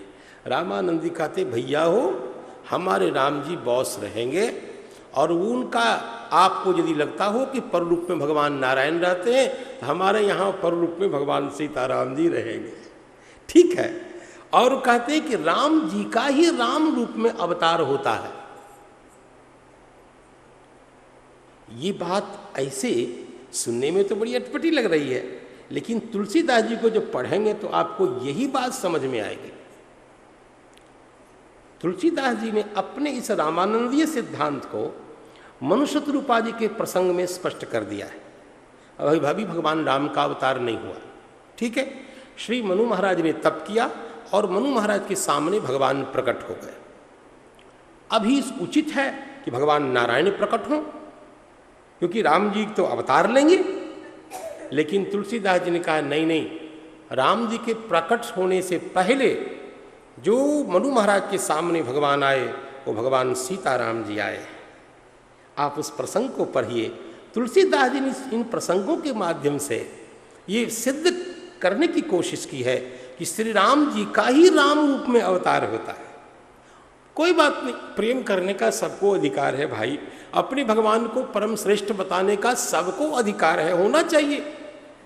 जब अपने भगवान में उत्कृष्ट बुद्धि ही नहीं होगी तो भक्त प्रेम खाक करेगा वो। तो भले ही भगवान एक हैं, लेकिन यहां आकर के भगवान के स्वरूप विशेष में, उनके नाम विशेष में जो आग्रह है, यह भी एक देशीय चिंतन ही है। बहुत व्यापक सोच इसको हम नहीं कर सकते, लेकिन होता है। अब प्रेमी को आप कैसे रोकेंगे?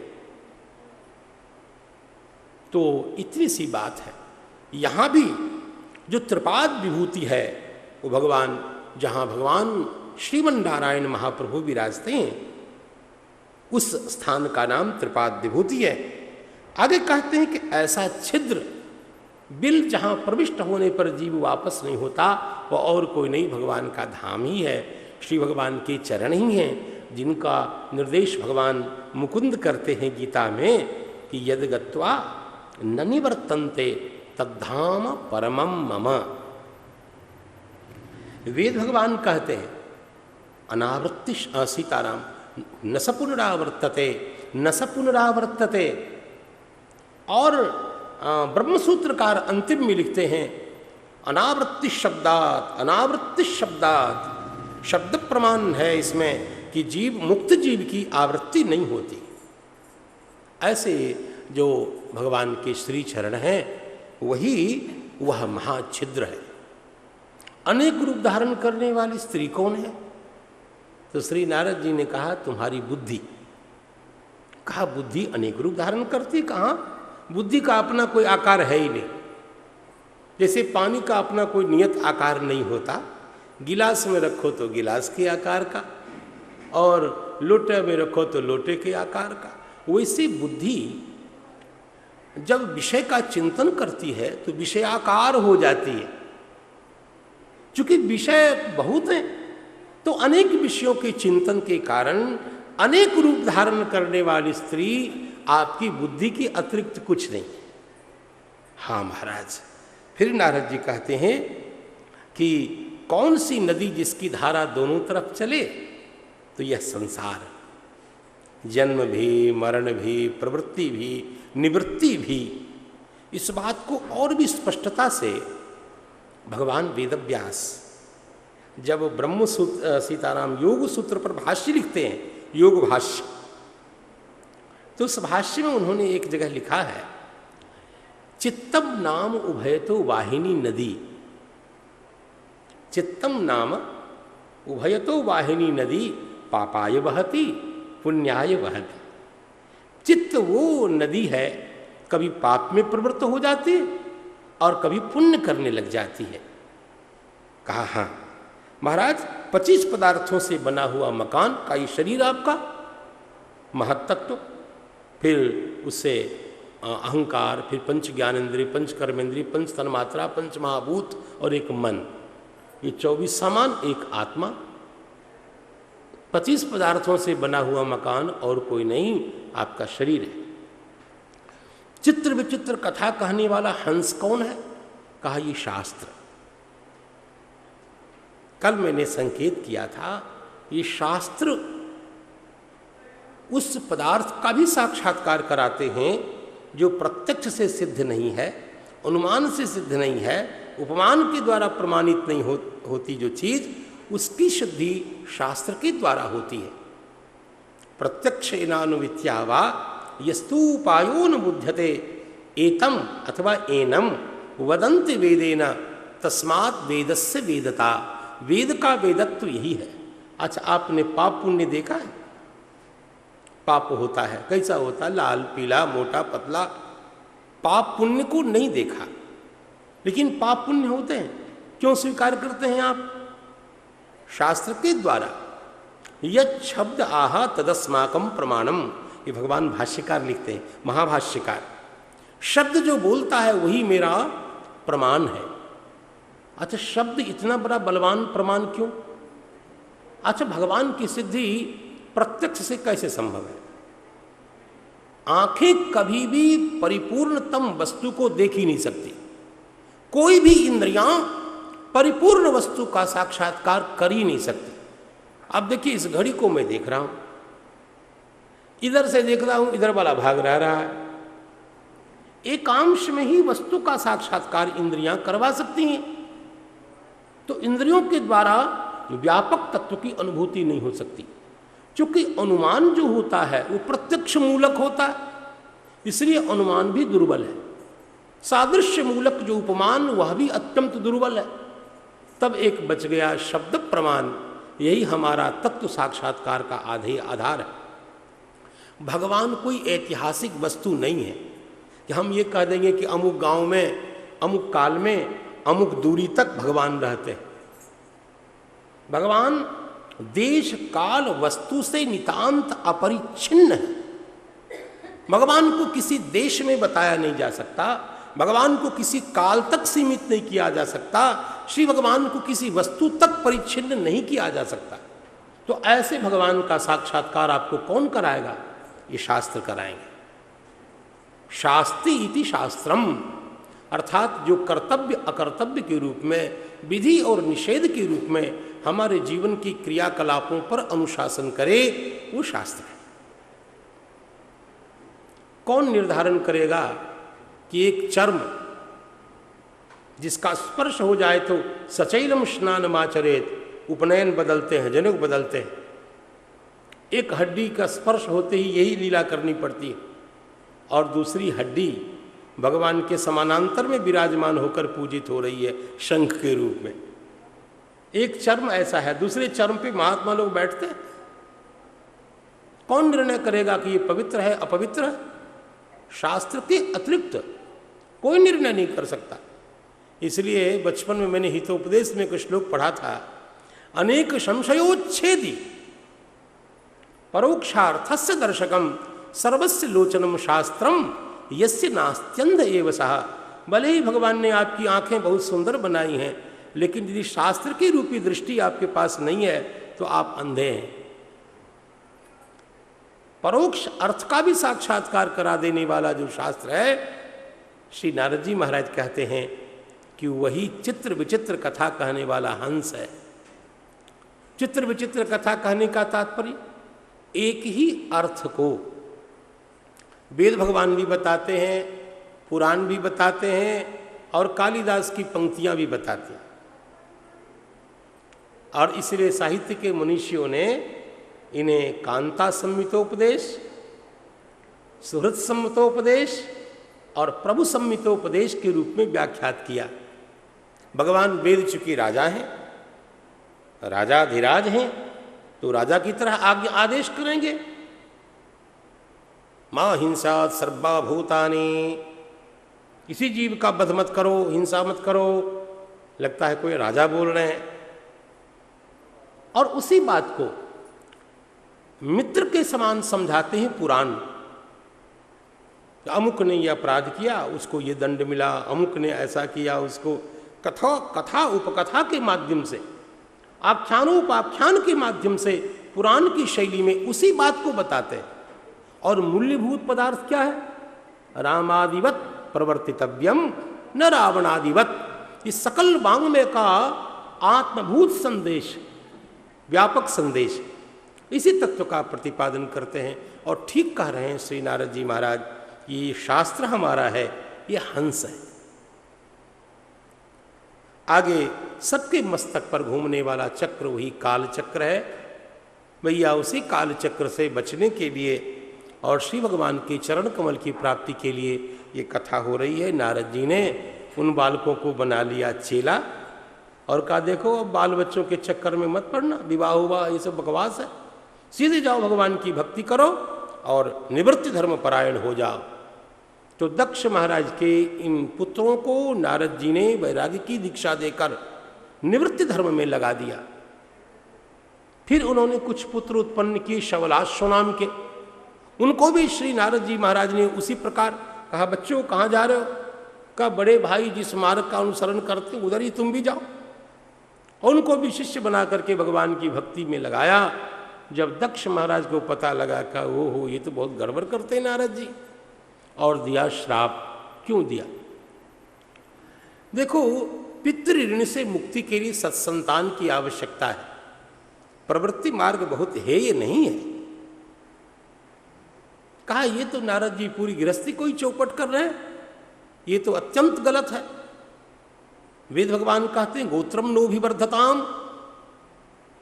भगवान वेद कहते प्रजातंतु मां व्यवच्छेदसी ही, प्रजातंतु का छेदन नहीं होना चाहिए। और ये तो हमारे पूरे वंश की परंपरा पे कुठार लेके खड़े हैं। मां न भवेद भ्रमत पदम, जाओ अब कहीं टिकोगे ही नहीं। श्राप दे दिया। श्री नारद जी ने कहा कोई बात नहीं, तुमने मुझे श्राप दिया, बहुत अच्छी बात है, लेकिन मैं वैष्णव हूं, तुमको आशीर्वाद देता हूं। जा, अब तुम्हारे यहां पुत्र नहीं केवल पुत्रियां होंगी। और 60 कन्याएं हुई हैं जिनका क्रम से अलग अलग स्थानों पे परिणय कराया गया। 10 को धर्म के लिए अर्पित की गई कन्याएं, और 13 भगवान कश्यप को, और 27 चंद्रमा, 2 भूत और 2 कृशार्ष, और 4 कन्याएं तारक्ष कश्यप के लिए दी गईं। अब भगवान कश्यप को जो कन्याएं अर्पित की गईं उनमें जो 13 हैं, अदिति, दिति, दनु, काष्ठा, अरिष्ठा, सुरसा, इला, नुमि, निमि, मुनि, क्रोधवशा, ताम्रा, सुरभि, शर्मा और तिमि नाम से प्रसिद्ध है। इनमें 3 तो प्रधान हैं जिनका ज़्यादा प्रचार प्रसार है, दिति, अदिति और दनु। नाम से ही पता लगता है दनु की सारी संतति दानव कहलाई, दिति से दैत्य और अदिति से आदित्य हुए, और आदित्यों की संख्या 12 है। इसलिए भगवान सूर्य नारायण को द्वादशात्मा भगवान कहते हैं। ये सबसे बड़े हैं, आदित्यों में सर्वश्रेष्ठ और ज्येष्ठ हैं, इसलिए इनका नाम विवस्वान है। विवह कहते हैं प्रकाश को, विवस्वान यानी भगवान सूर्य नारायण। अर्यमा, पूषा, त्वष्टा, सविता, भग, धाता, विधाता, वरुण, मित्र, शक्र और उरुक्रम। ये उरुक्रम अंतिम वाले भगवान हैं, यही श्री वामन भगवान है। 12 आदित्य के रूप में, 12वें आदित्य के रूप में श्री भगवान वामन जी महाराज पधारे। अब एक अवान्तर कथा का आरंभ सुखदेव जी महाराज करते हैं कि राजन सुनो। एक बार देवताओं की सभा में देवराज इंद्र विराजमान थे। देवगुरु बृहस्पति का पधारना हुआ। उचित ये था कि उठ करके उनका अभिनंदन किया जाता, लेकिन गुरुजन का अभिनंदन न होने के कारण उनके कल्याण के लिए ही सही श्री बृहस्पति महाराज ने इंद्र का परित्याग किया, ऐसा मान करके कि ये धृष्ट हो गया है, अभिमानी हो गया। गुरु की कृपा से कल्याण होता है, उपेक्षा हो गई। और जब दैत्यों को पता लगा तो इंद्र के ऊपर आक्रमण किया, इंद्र परास्त हुए। स्वर्ग पर दैत्यों का स्वर्ग का आधिपत्य हो गया। श्री भगवान की कृपा से अब सारे देवता मारे मारे भटकने लग गए, श्री भगवान की शरण, ब्रह्मा जी की शरण में आए। और सब ने ये कहा कि ऐसा है, एक गुरु तो चाहिए। और उस समय नए नए युवक एक विद्वान आए थे और विश्वरूप नाम से, तो इंद्र ने श्री विश्वरूप महाराज को गुरु बनाया। यहाँ बहुत अच्छी बात एक लिखी हुई है। ये विश्वरूप महाराज ने पहले मना किया कि मुझे पौरोहित्य नहीं करना, इसके तेज का उपव्यय होता है, तेज का क्षरण होता है, इसलिए हमें ग्रह और उपग्रह प्रतिग्रह आदि वाला काम नहीं करना, तेज का क्षय होगा, हमें कर्मकांड नहीं कराना, हम ऐसे ही ठीक है। बहुत जब इंद्र महाराज ने गुरु तत्व, आचार्य तत्व आदि की महिमा बताई, तब उन्होंने करुणा करके स्वीकार कर लिया। कहा बोलो तुम्हारा क्या संकट है। तो श्री विश्वरूप महाराज ने उनके संरक्षण के लिए, उनकी विपत्ति के अपनोदन के लिए एक स्तोत्र दिया, जिस स्तोत्र का नाम नारायण कवच है। श्री नारायण कवच की प्राप्ति हुई। बहुत ही सुंदर कवच है, चाहिए अवश्य इसका पाठ करें, कोई भी हो। लेकिन कवच के पाठ के साथ जो उसका अंगन न्यास है, करण न्यास है, शुद्धि पूर्वक, स्नान पूर्वक, खूब प्रसन्न मन से आसन पे बैठे और सांगोपांग कवच का रोज पाठ करें। भगवान के जिस स्वरूप में आपकी निष्ठा हो तद देवता का कवच का पाठ अवश्य ही करना चाहिए, ये मेरा निवेदन है। तो हरिण विद ध्यान मम सर्वरक्षाम निस्तांग्रि पद्म पतगेंद्र पृष्ठे इत्यादि क्रम से वहाँ स्तोत्र का उल्लेख किया। धन्य हो गई इंद्र, गुरु कृपा से सनाथित हुए और स्वर्ग के अधिपति पुनः बने। और बाद में क्या हुआ? विश्वरूप महाराज के 3 मस्तक थे, सोमपीठ, सुरापीठ और अन्नाद। अब 2 आहुति तो प्यार से देवता को देते, चुपके से 1 आहुति मातृक परंपरा में, ननिहाल उनका दैत्यों में था, तो उनको भी पोषण दे देते। नाम से ही पता लगता है विश्वरूप का अर्थ है उनकी दृष्टि में कोई ये अपना पराया नहीं था, संपूर्ण विश्व को तद्रूप में ही मानते थे, भेद दृष्टि नहीं थी, बहुत अच्छे थे। लेकिन देवताओं के अधिपति इंद्र को जब ज्ञात हुआ कि हमारे गुरुजी गड़बड़ करते हैं, तो गुरुजी को जय जय सीताराम कर दिया, इन्हें समाप्त कर दिया। अब गुरुजी विश्वरूप ब्राह्मण है, ब्रह्म हत्या इंद्र के पीछे लगी। 4 स्थानों पर ब्रह्म हत्या को व्यवस्थित किया गया। स्त्री में रजोधर्म के रूप में, खाद के रूप में, बुदबुद जल में बुदबुद के रूप में, और वृक्ष से टपकने वाले गोंद के रूप में 4 स्थान पर ब्रह्म हत्या को विभक्त किया गया। अब विश्वरूप के पिता हैं, त्वष्टा हैं, उनको लगा कि इंद्र ने मेरे पुत्र को मारा है, हम ऐसा यज्ञ करेंगे कि इंद्र को मारने वाला पुत्र उत्पन्न होगा। अब देखो यहाँ विद्वान की बहुत जरूरी पड़ती है। यज्ञ का आयोजन किया गया, तो वैदिक तो बहुत अच्छे थे, वैदिकों में कोई कमी नहीं थी, लेकिन वेद पढ़ने से ही काम केवल नहीं चलेगा, उस व्याकरण तो आना चाहिए। देखो हमारे विषय की महिमा है, हम चाहें तो इसको 1 दिन तक कथा घसीट ले, लेकिन ऐसा नहीं करेंगे। वैदिक अच्छे हैं, साहित्यिक अच्छे हैं, लेकिन व्याकरण का संस्कार नहीं है तो बहुत खतरे से खाली नहीं है। अब मंत्रोच्चारण इंद्र शत्रुर विवर्धस्व, जहाँ प्रचय, निघात आदि अनेक स्वर हैं, उदात्त अनुदात्त, स्वरित, पूर्वोदात्त, मध्योदात्त, समासांत स्वर, पूर्व प्रकृति स्वर। इस स्वर में जब अंतर होता है तो अर्थ बदल जाता है। देखिए तत्पुरुष समास का भिन्न स्वर होता है, बहुब्रीहि समास का भिन्न स्वर होता है। इंद्र रूप शत्रु जब अर्थ करेंगे तो तत्पुरुष होगा, कर्मधारय होगा। इंद्र का शत्रु अर्थ करेंगे तत्पुरुष समास होगा। इंद्र है शत्रु जिसका अर्थ करेंगे तो भी भिन्न अर्थ होगा बहुब्रीहि समास के कारण। स्वर के भेद से समास बदल गया और ब्राह्मणों ने, ऋतुजों ने स्वर में गलत कर दिया, अर्थ बदल गया। इंद्र को मारने वाला पुत्र उत्पन्न हो ऐसा संकल्प था, इंद्र के हाथ से मरने वाला पुत्र उत्पन्न हुआ। यह श्लोक बहुत प्रसिद्ध है, श्लोक बहुत ही प्रसिद्ध है। मंत्रोहीनः स्वरतो वर्णतो वा मिथ्या प्रयुक्तो नतमर्थमाह सवाग वज्रो यजमानम हिनस्ति यथेन्द्र शत्रु स्वरतोपराधात। स्वर के अपराध, स्वर प्रयुक्त अपराध के कारण ऐसा हो गया। देखो जो व्याकरण नहीं जानता है वो जीवन भर भ्रांत रहता है। शब्द का प्रामाणिक ज्ञान व्याकरण को ही होता है। भगवान वेद कहते हैं, चूंकि वेद वाली बात है इसलिए मैं एक बात तो बोली दूं। उतत्व पश्यन्न ददर्शवाचम उतत्वशृण्वन्न शृणोत्येनाम उतोत्वस्मै तन्वम विशस्रे जाये वपत्ये उशति सुवासा। देखो कितना आलंकारिक प्रयोग भगवान वेद में, संहिता भाग में। जैसे ऋतुमती पत्नी पति के सामने स्नानानंतर निरावृत होती है, ठीक वैसे शब्द ब्रह्म के उपासक वैयाकरण के सामने शब्द टिक नहीं पाता, वो निरावृत हो जाता है। वाक् तत्व हमारे सामने निरावृत हो जाए, इसलिए व्याकरण पढ़ना चाहिए। इसी व्याकरण ज्ञान के भाव में ये गड़बड़ हुआ और कुंड से प्रलय मचाता हुआ एक राक्षस प्रकट हुआ। वृत्र असुर के रूप में संसार में सब लोग उनको जानते हैं। कथा को दीर्घ नहीं करूँगा। प्रलय मचाने लगे। इंद्र महाराज आए, रक्षा रक्षा।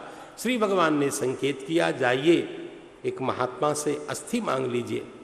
सब लोग कहते हैं कि जहाँ भी देखो केवल ब्राह्मणों की ही महिमा है। अब क्यों न हो महिमा? समाज के लिए किसने ऐसा दिव्य त्याग किया है?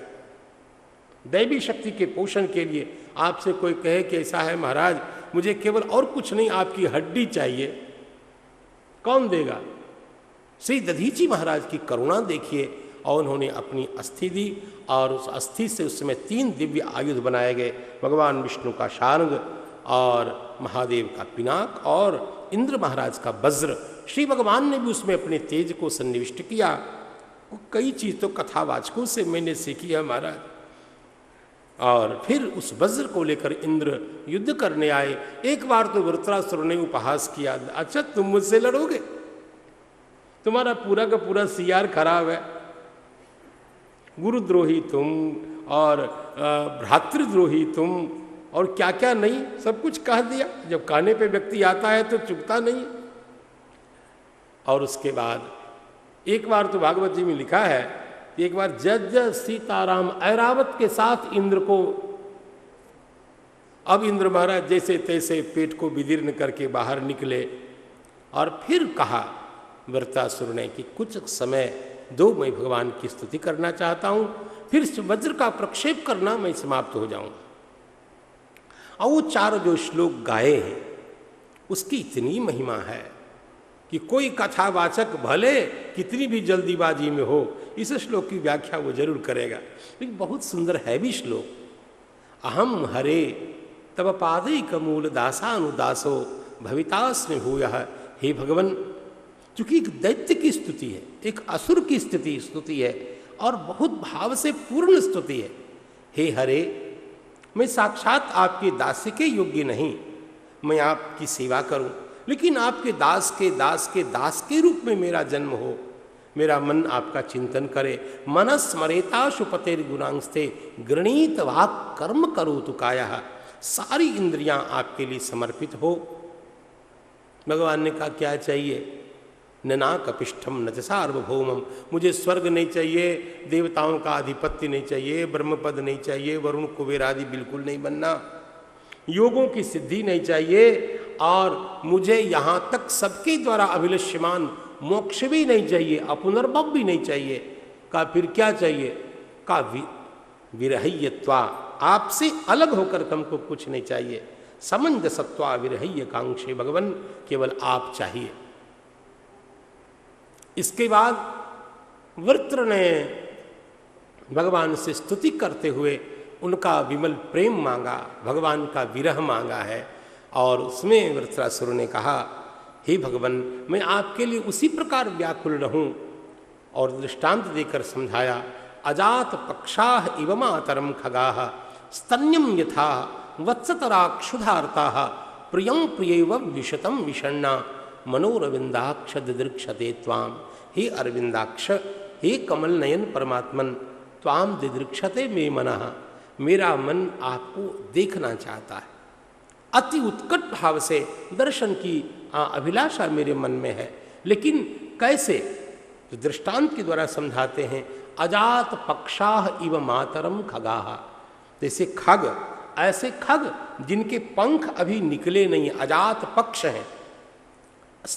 अपनी माँ के लिए, ये कब माँ उधर से आएगी चंचू में अन्न कण ले करके और मेरे चोंच में डाल करके मुझे पोषण देगी, अपनी माँ के लिए। स्तन पर ही आधारित दुग्धाश्रित जो वत्स हैं, वत्सतर हैं, वो माँ के स्तन के लिए जितने उत्कंठित और लालायित रहते हैं भगवान। और तीसरा उदाहरण तो बिल्कुल क्लासिकल, बिल्कुल क्या बोले, साहित्यिक उदाहरण दिया कि जैसे